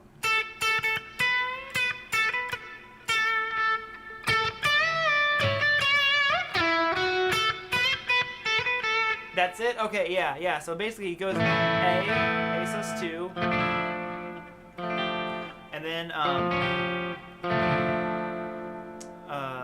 going, it's like some kind of F. Then he goes to his diminished chord, which again, I said, if you watch Paige live, he plays it up here. I learned it down here like this. It's the same chord. Different, like, inversion of it. No! No, it happened. Don't worry, guys. I am still here. That's so weird. The battery, when I checked it, said it was full. This thing lied to me, all in the name of the purple live stream.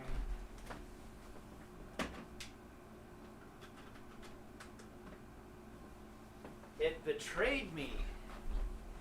It completely lied to me.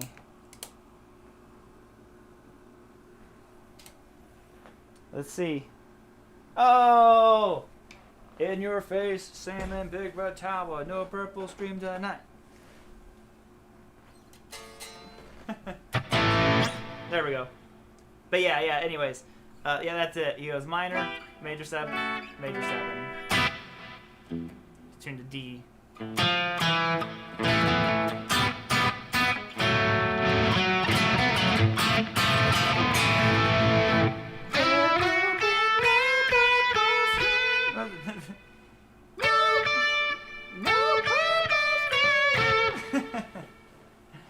Oh man.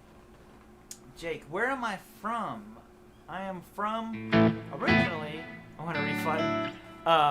Originally from South Carolina, and but grew up most of my life in Ohio.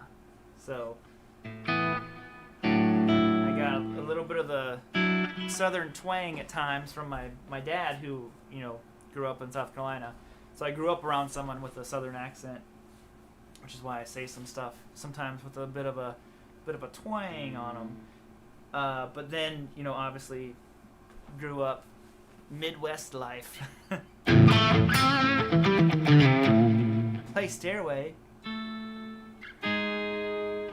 Okay, I'll transpose everything down. That way I don't get a copyright strike.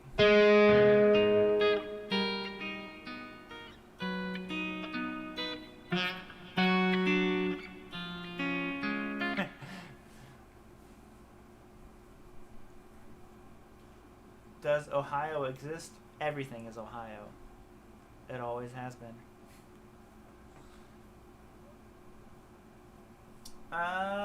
George says 2 questions. Smiley face. 2 quick questions. All right, I'm timing you, man. It says 1, are you able to get an affiliate for Sam Ash? You know what? I don't know if they do affiliate. Do you get paid if we skip the ad? Oh, sorry. That's your first question. So I have to look into that. Right now, I just have Sweetwater, Toman. I have an Amazon one that I've never done anything with. So maybe I should look into that a little bit more. I'll look into Sam Ash, though. It's a good idea. And then number 2 says, do you get paid if we skip the ads on your videos? I just want to make sure that that you get paid for your amazing work. Well, first of all, thank you very much, George. I appreciate that. The ads, yeah, I don't, like I said, YouTube ads are like the most difficult system to understand ever. I think that we still do, even if you skip them, but I honestly don't know. It's who knows with YouTube what they do and what they don't do. But if you can skip the ad, I think that if you the 5 seconds that you watch, the creator still gets credit as you watching the ad. So, but I appreciate you wanting to know that stuff. Thank you. I will say one thing that's going on that is kind of a bummer is YouTube's been putting a lot of ads in videos, and I see a lot of like kind of like nasty comments, and basically it's people not only on my own channel but on other people's channel as well. Like the one live stream from last week, or maybe it was the week before, I can't remember. They YouTube has started auto putting ads in people's videos, so it was something that we had to opt out of, but like was never made publicly like clear that, hey, if you guys don't opt out of this thing that we're gonna do with adding called mid-roll ads, then we're just gonna do it on every video. And I'm like, there was no announcement. Like none of us knew about that this was ever even gonna happen. So all of a sudden, now we're getting hit. Like the last week's live stream, I didn't realize it and I fixed it, but they had put, no kidding, like, you know, it's like a 3-hour live stream, but probably 30 ads. It was an ad every 2 minutes. I'm like, this is crazy. Like, no wonder people, because like there are people like, oh, all these ads are ridiculous, unsubscribe and all that. I'm like, it's not us. We're not doing it. Like, what we're doing is we now have to go back to all this like I literally have a couple thousand videos, and now anything that's over 8 minutes, a lot of them have mid-roll ads and all this kind of like stuff, and I'm like, I have to go back and go through all these videos and take these like crazy, because if it's a long video, I don't have a problem with one mid-roll ad. I'm like, that's totally cool, that's fine, I'm cool with that. I think that that's fair if it's like a 15-minute video. But now it's like on an 8-minute video, you should see it. If I don't remember to like go in and purposely remove the ads, they'll put 4 ads in one of my videos. Like, not only do you get a pre-roll ad and a post-roll ad, there'll be like the Esquire video today, they put 4 ads in it. I took them out, and I think there's 1 in it now.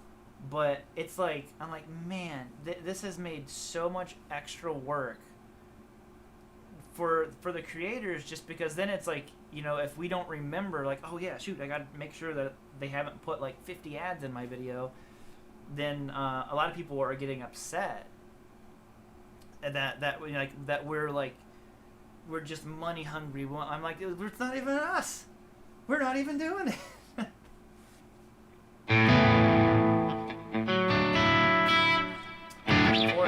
No, it was, I can't remember how long the Esquire video was. It was like 10 or 11 minutes.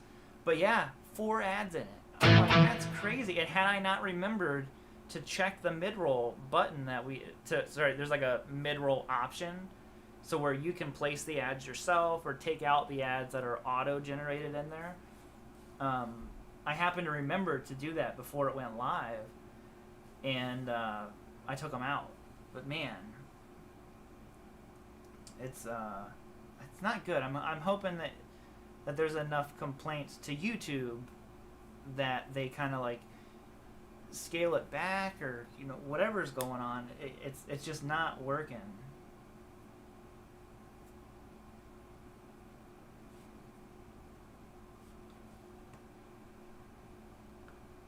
What was the name of that country song? No one guessed it. Oh yeah, sorry. That was Burn That. We'll burn that bridge when we get there. It's a Brooks and Dunn song.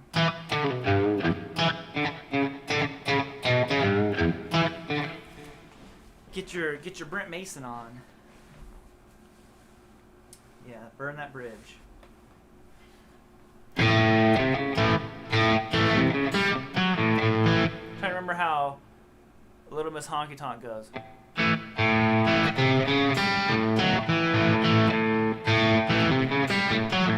can't remember.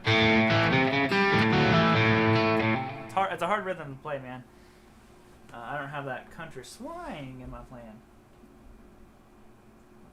Ah, thank you very much. There is another YouTube musician. Oh, dude, I like to watch all kinds of YouTube musicians. I was just watching Keith Marrow. Jeez. Keith's one of the original guys that made me want to start a YouTube channel. So, Keith's one of like the OG YouTubers, and I watch him. I watch Pete Thorne. I watch Uncle Larry. I watch buddy Landon on here. I don't know if he's still here or not. Steve from Boston, TK. So many people. Sean Tubbs, Fluff. Who else? I can't remember. Lots of people though. Shane in the Blues, my buddy. Play some Faith Hill.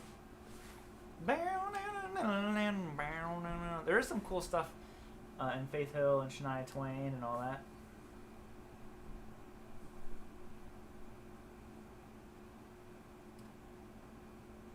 Play one.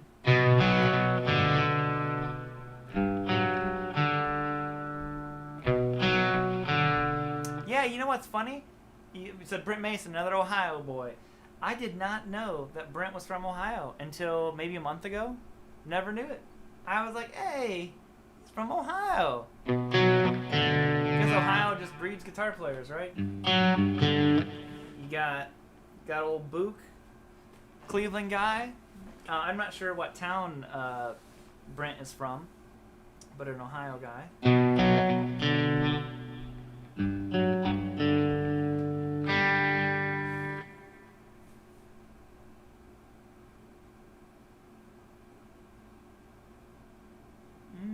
Sorry, there's so many things going on.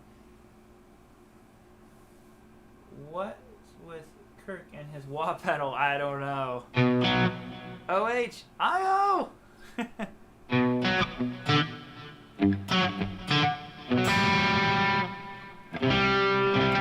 Oh, he's from Vanwert? I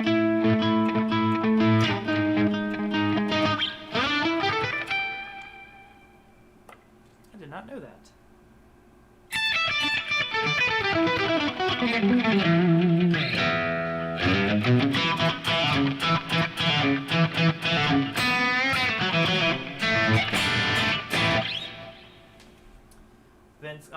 Vince Gill is so amazing. Talk about like monster telly tone. Vince Gill, man.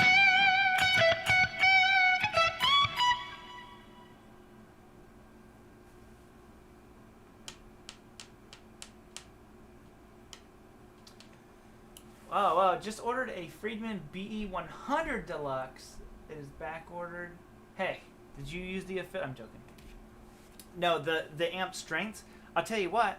I wish that I would have held off on getting the 50 Deluxe.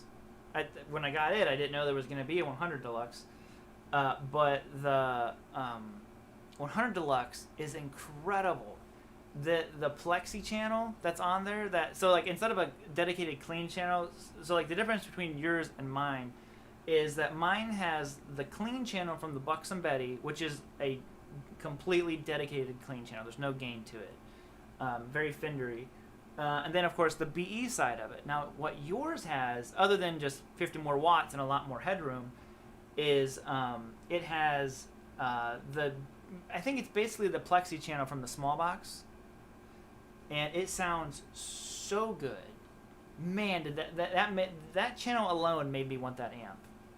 So dude, you've got a good amp. It covers some ground.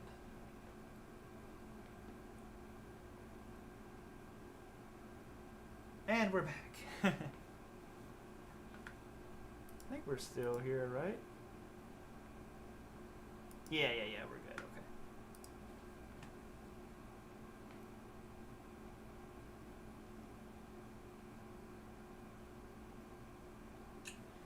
Have you watched? Oh, sorry, John, Paul David. Oh, dude, I'm friends with Paul. I love Paul's videos. What a great guitar player, great guy, whole 9 yards.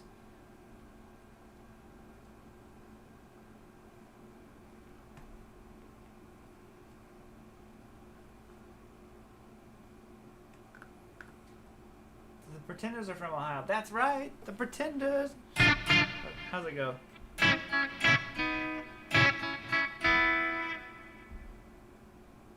Trying to remember how that riff goes. Dun, dun, dun, dun.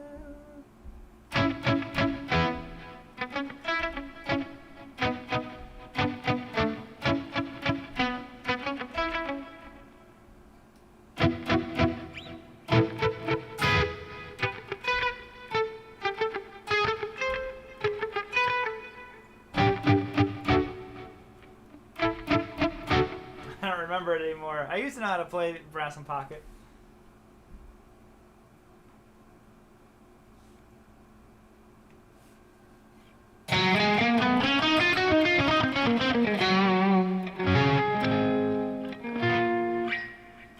Oh yeah, Beato, of course, man. I watch Rick all the time. Like I said, there's so many guys that I watch.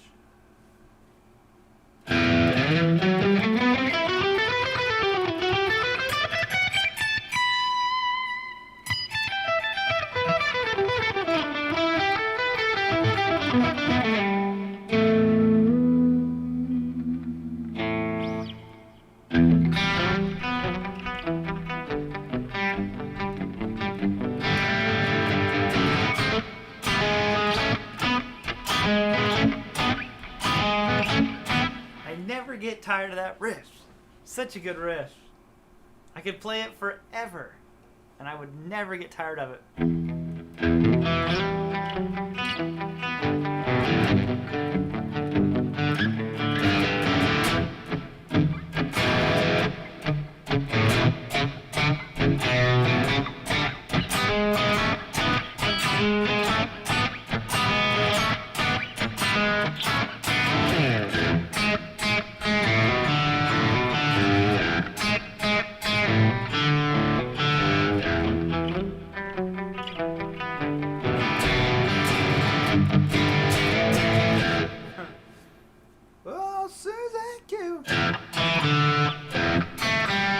How's that song go?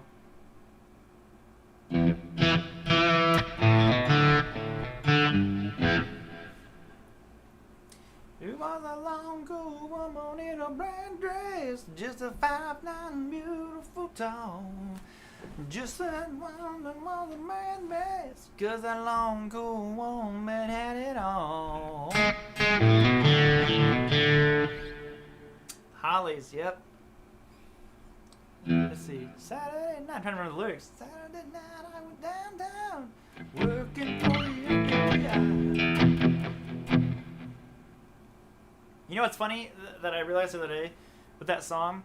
It has almost like a pre-chorus, but it only goes to it one time. So the chords to the song, it's the E,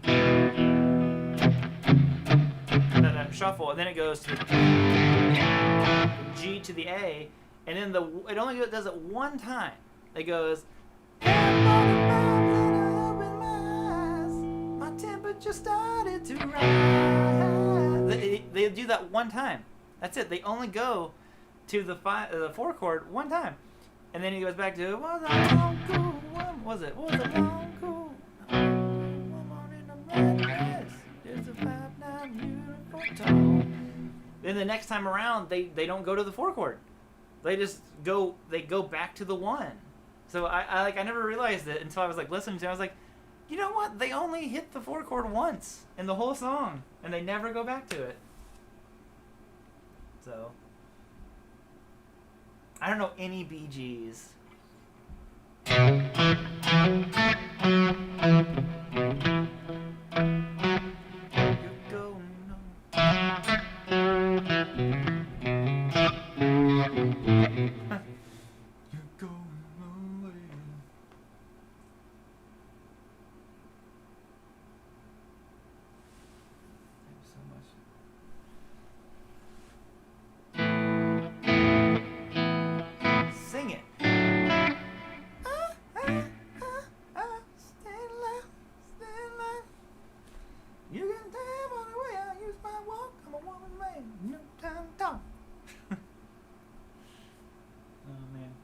If you only knew how often that song gets played in the house. Anytime I have to, if I'm cooking something in the kitchen or whatever, I'm always like, Alexa, play disco music, and it's always just like brown, brown, brown. It's like the first song they always play, so I'm always in there. Food's always burnt, so I'm always in there just goofing off.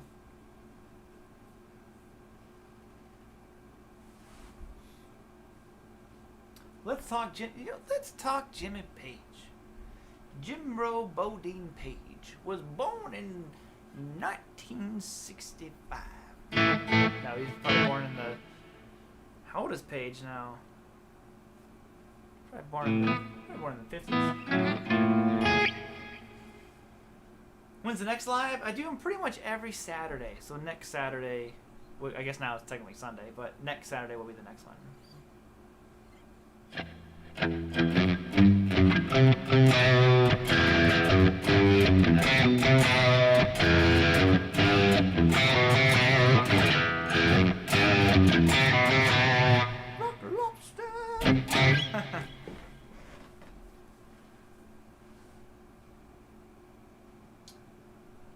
Page is old as dirt, dude.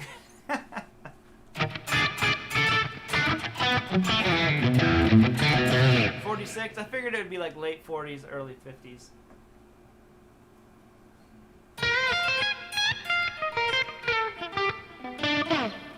But yeah, man, what do you want to talk about Page about? I love me some Page riffs.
Hammer of the guns, drive our ships to new lands, singing songs.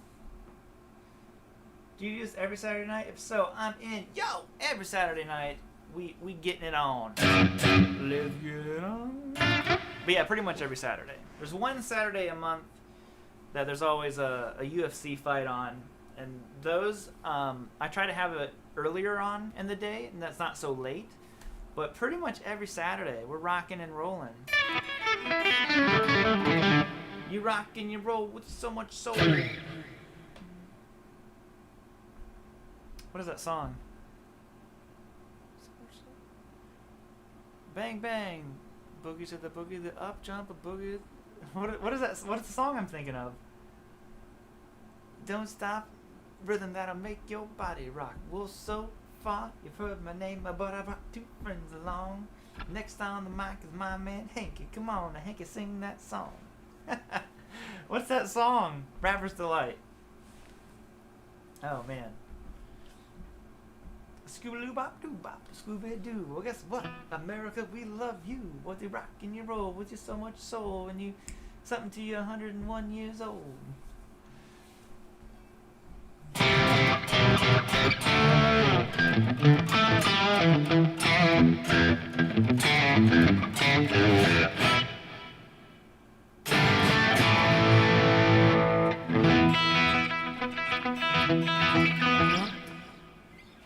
Green Day. I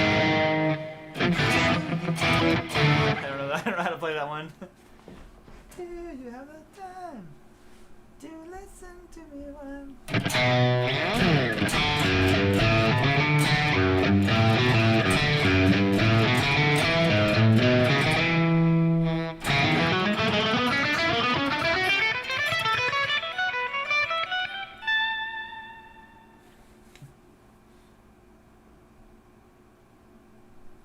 Before you end this feed, give you homework for, oh, that's a good idea. Some homework for next live stream. Okay, homework. And someone asked me what my favorite Zeppelin album is. Oh, it's so hard to pick. It's so hard to pick. Presence is always one of my, sorry, hold on a second. All this crap popped up. Presence is always kind of like my default answer. I love Presence because I like the whole album. And it's just like a funky album. But after Presence, Give me 1 second, because I can't multitask.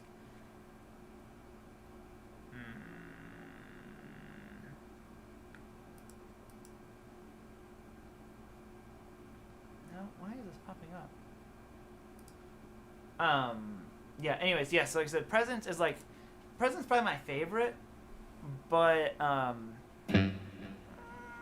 2, I might have to give 2 to Houses of the Holy. I mean, that has Rain Song. Song remains the same. But Physical Graffiti is pretty dang good. And of course, then you have like the classics, like Led Zeppelin 1, Led Zeppelin 2, and all that kind of stuff. But,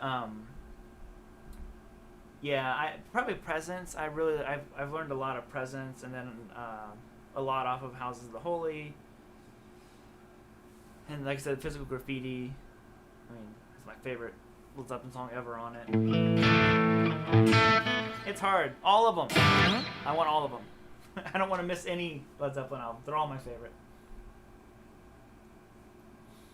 You're getting a Fender Original 60s Telecaster. Whoa! That's awesome. That's super cool. I'm chatting with Fender to see if I can get a Jazzmaster to do some videos with. So we'll see. Zep 4 is your favorite Metalhead? I mean, you can't. God, who can say there's a weak Zeppelin album? They're all incredible. You know, In Through the Outdoor is like a real, to me, like a funky album for Zeppelin. But there's still some really cool stuff. But that one falls a little bit lower on my list as far as some of the Zeppelin stuff goes.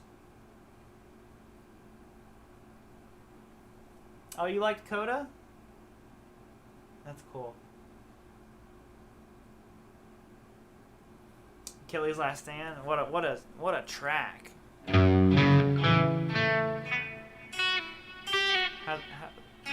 Can't remember how to play it.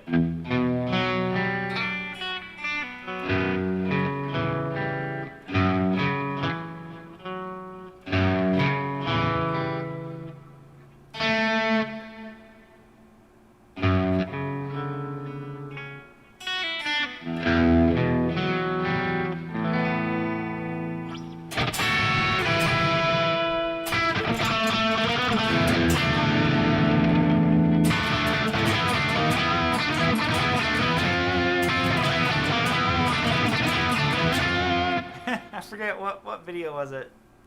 I just played Achilles' Last Stand in a video. I don't remember what the video was, but I know that the point of the video, was the Les Paul thing.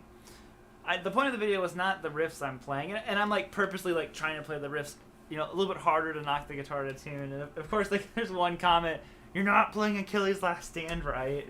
In my mind, I'm just like, well, it's a good thing that that's what the video was about. You know, it's so funny. Like, I always find that so odd, like to hone in on something like, you're playing that riff wrong. And I'm just like, that's not what the video's about. Of course, listen. Like, as many of you guys know, I never claim to play pretty much anything right. It's always just like the idea of the riff.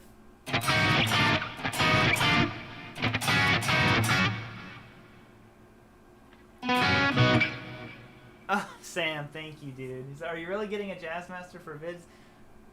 Please, you have to play shoegaze and put on a purple camera, please. All right, we'll see. Like I said, if I can get a Jazzmaster, we will do that. We will make it happen. Okay? You heard it here first. Purple filter, you know, shoegaze Jazzmaster live stream.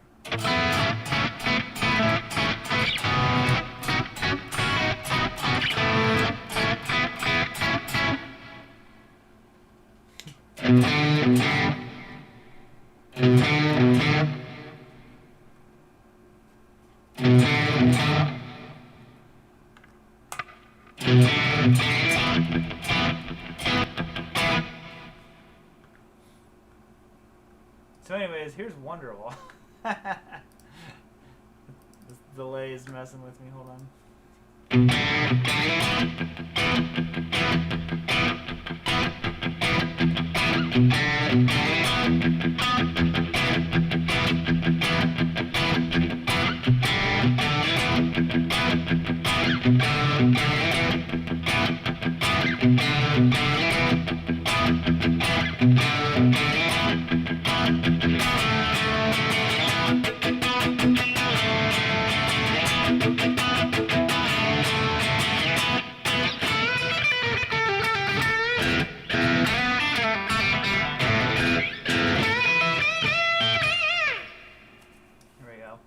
Who plays anything right? Exactly. You leave the floor ringing. I always do. Everyone always says that I'm playing a whole lot of love wrong, but I always play that string open. It's always there. And everyone always tells me, make sure you play that open. I'm like, it's always open. I always play it that way. I think what happens is if you play it with too much distortion, that open string doesn't ring out. So that's like the trick, is you can't have too much distortion on there, because if you do, the clash of those two notes doesn't happen.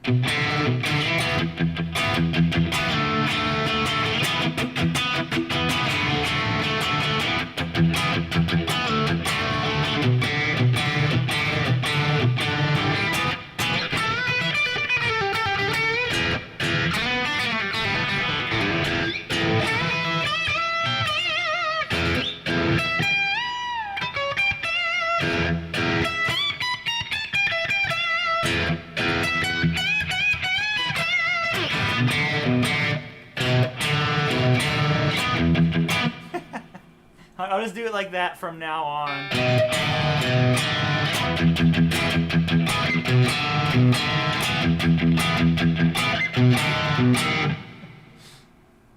what you're playing. Mission. Exactly. That, Topher, you hit the nail on the head. 100%. You know, that's the way I always feel about it. Like, when they were saying I was playing Achilles' Last Stand wrong, in my mind I was like, so you're telling me that you know what riff I'm playing? And I'm not saying this, whoever was commenting on the Whole I Love thing, because we were just joking around. But that's always like my goal. I'm like, if you can play it well enough to where someone recognizes it. Now when I'm teaching something, I totally try to like deep dive a little bit more in on the riff.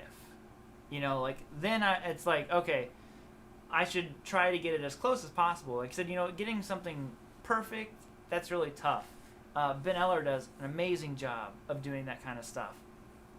But if I'm not teaching it, I don't care, you know, if it's correct or not or anything.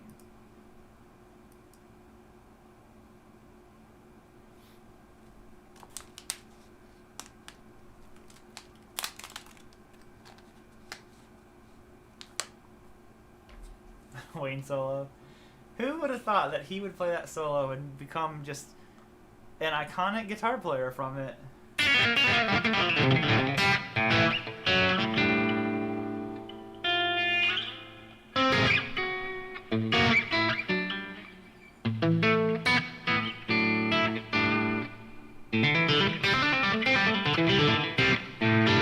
Oh yeah, anyways, the homework for you guys. I want you to go and I want you to learn how to play, what Zeppelin song? I'm going to give you some Led Zeppelin homework.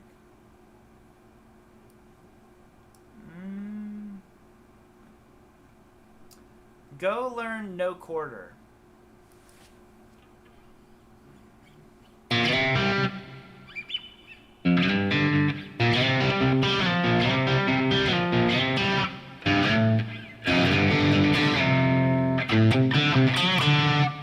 I can't remember how to play it either. How about that? That's the homework. You guys have to go learn no quarter, and I need to go relearn how to play no quarter by next week. And also the keyboard intro. Got to play that on guitar too. I know that there's no guitar on that part, but those chords that he's playing, you gotta play the chords on guitar too. So no cheating. Don't just learn the guitar part. You gotta learn the keyboard part too.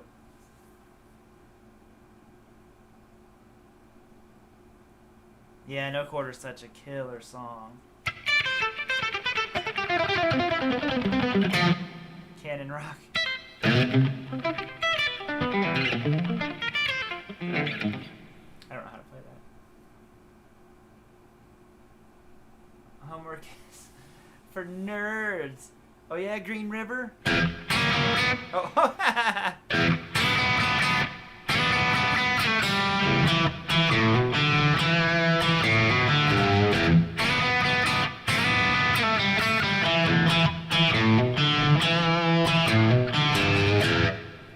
Take me back down, I'm cool, no, yeah.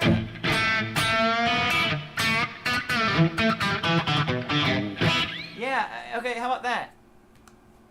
You guys have to.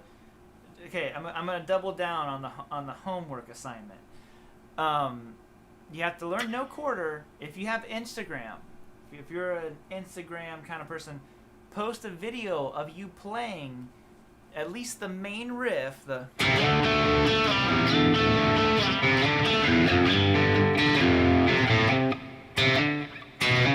can't remember the key that it's in.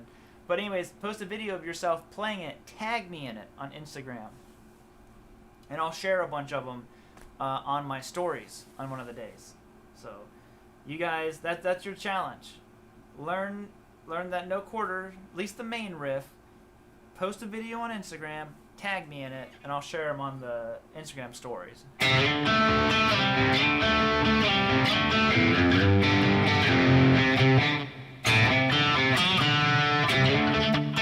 want to say it's something like that.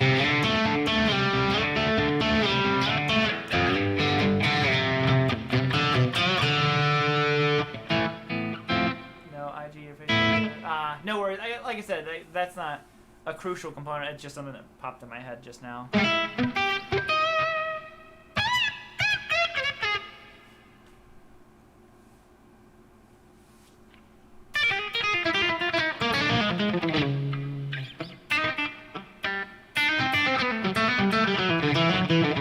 Trying to I've been working on this hybrid picking kind of country stuff.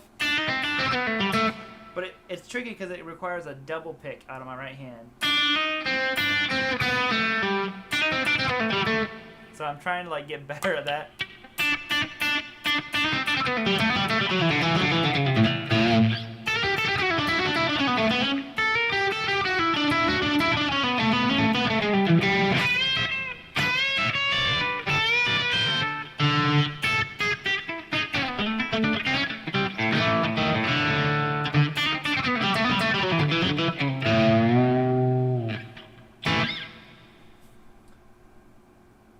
Oh, thank you, Big Red Tower. You know what that sounds like? How does he do that? Any Phil Sace fans out here? I'm a huge Philip Sace fan. You're beautiful. I've never learned that song.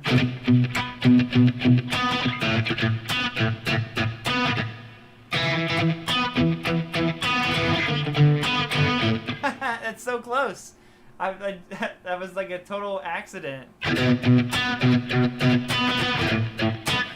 I'm playing the wrong guitar for that though. But I actually have the exact right guitar to play for it. Not only a Strat, but Philip Sace, his main guitar, which I think he put a 65 neck on it. Now he literally played his guitar so much that I think the original 63 neck, he had it refretted so many times that you can't even use the neck anymore. Don't quote me on that, but I think I remember hearing him talk about that. But yeah, he plays a 63 Strat, just like this one, but literally the paint is completely worn off of it. From Phil, he's such an aggressive player, and his pickups got ruined, and he's put a set of 50. I wish my buddy Nick was here. He would know. Nick or Michael would probably know.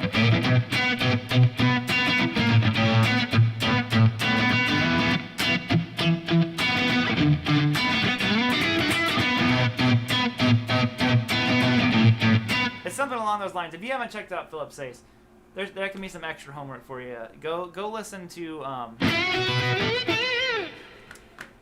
what's that album? If you want new music to listen to and you haven't listened to him, go listen to any of his albums. But I'll give you a particular album to listen to. Let me find it here. Here it is. Influence is really good too. Go check out the album Steamroller. And once you inevitably fall in love with Philip Sace, then check out his album Influence and his new album that just came out. I can't think of the name of it right now. But also killer stuff. Phil's an amazing singer, amazing guitar player.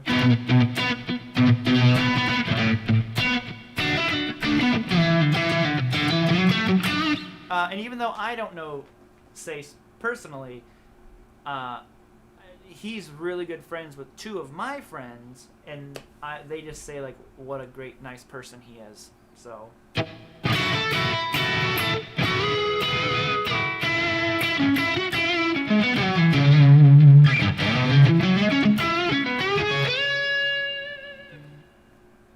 Cleveland Steamroller. No, Sace is I think he's from Canada, but he lives out by my man Michael.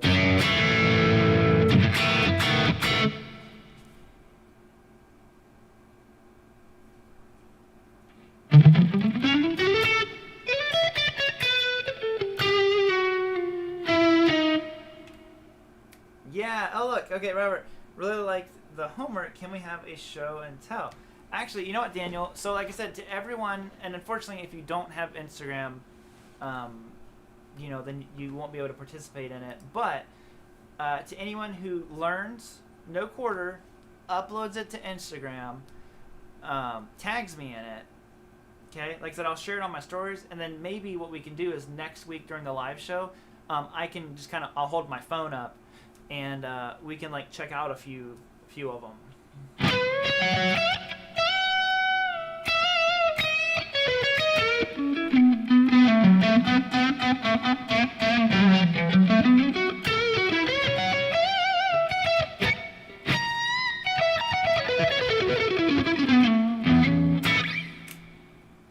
Who would like some? Gold, yeah, we'll end the night with the gold top. Cause look, we're closing in. It's almost 3 a.m. here. We made it. Let's end it. We'll keep it classy, a little bit sassy, but always classy. And I don't know if it gets more classy, and more sassy, and more glassy than a gold Tassie. Never mind. Then a gold top.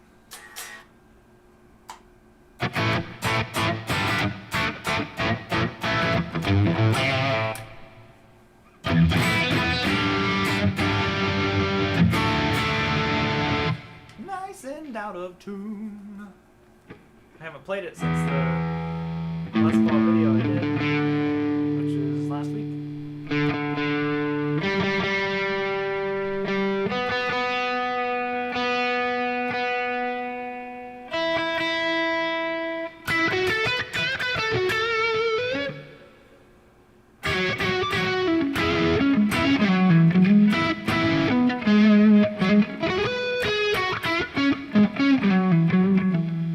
Some gold top, yeah, man.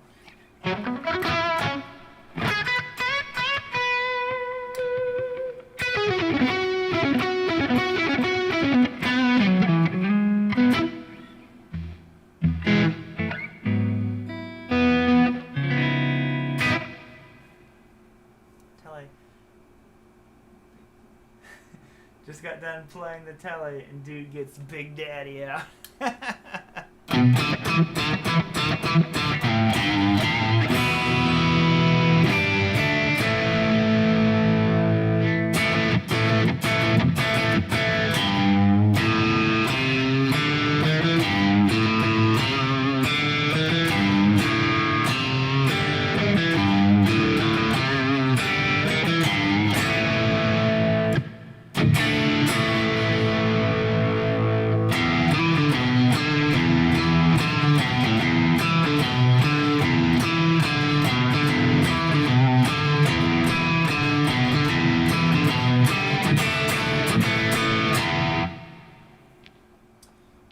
crazy. It's been awesome. Thank you so much, Sean, as always, for hanging out, man.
I went brain dead. I'm like, I can't think of any other riffs to play right now.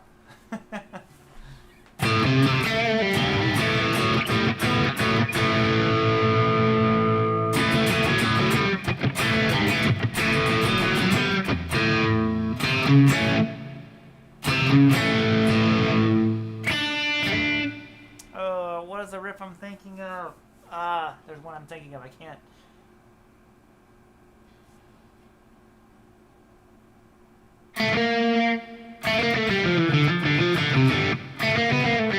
I can't remember it. Is he playing Kingdom Come?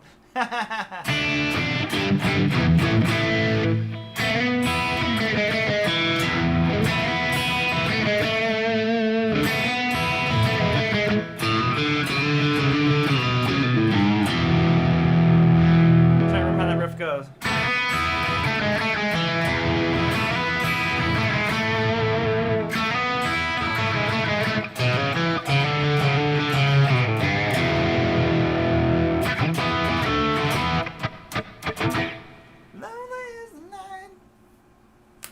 All right.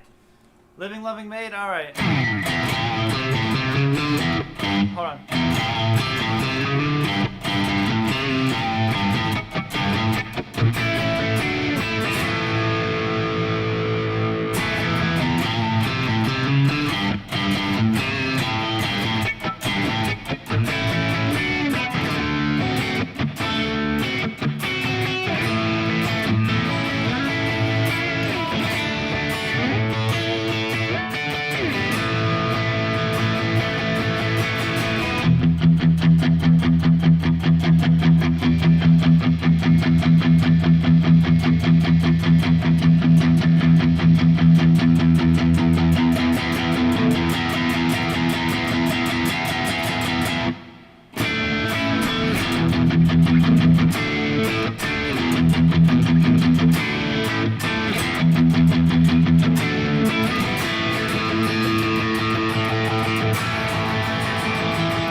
that soloist that he plays.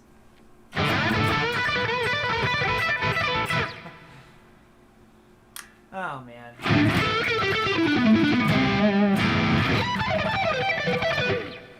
All right. Picks down. Think we're gonna call it a night. Don't forget your guys' homework. Whew, my eyes are tired.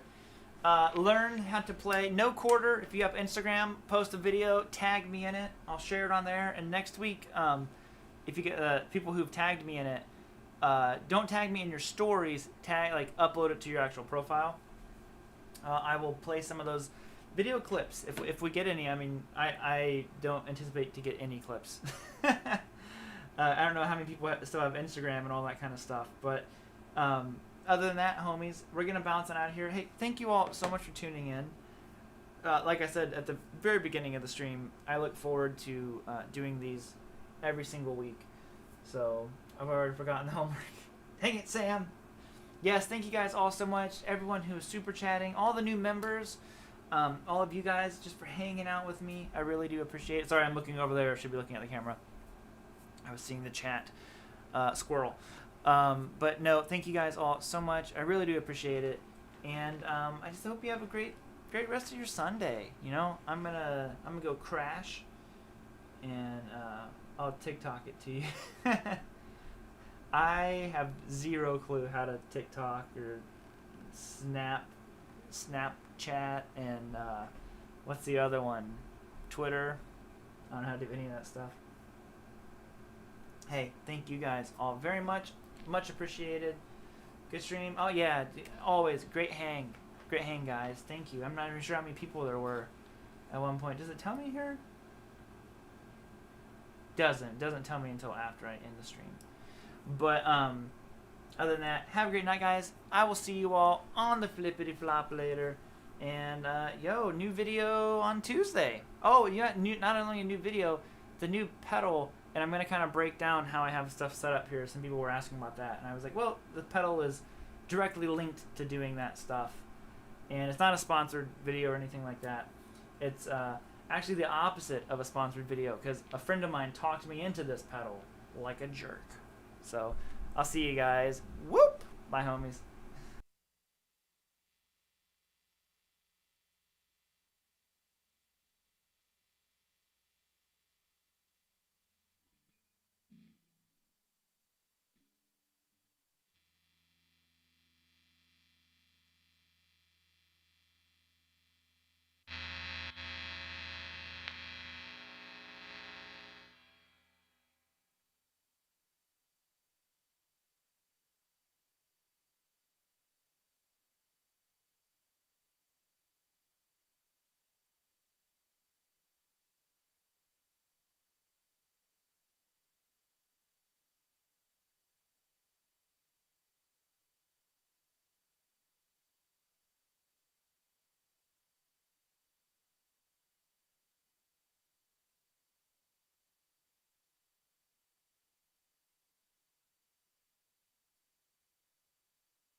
Got him.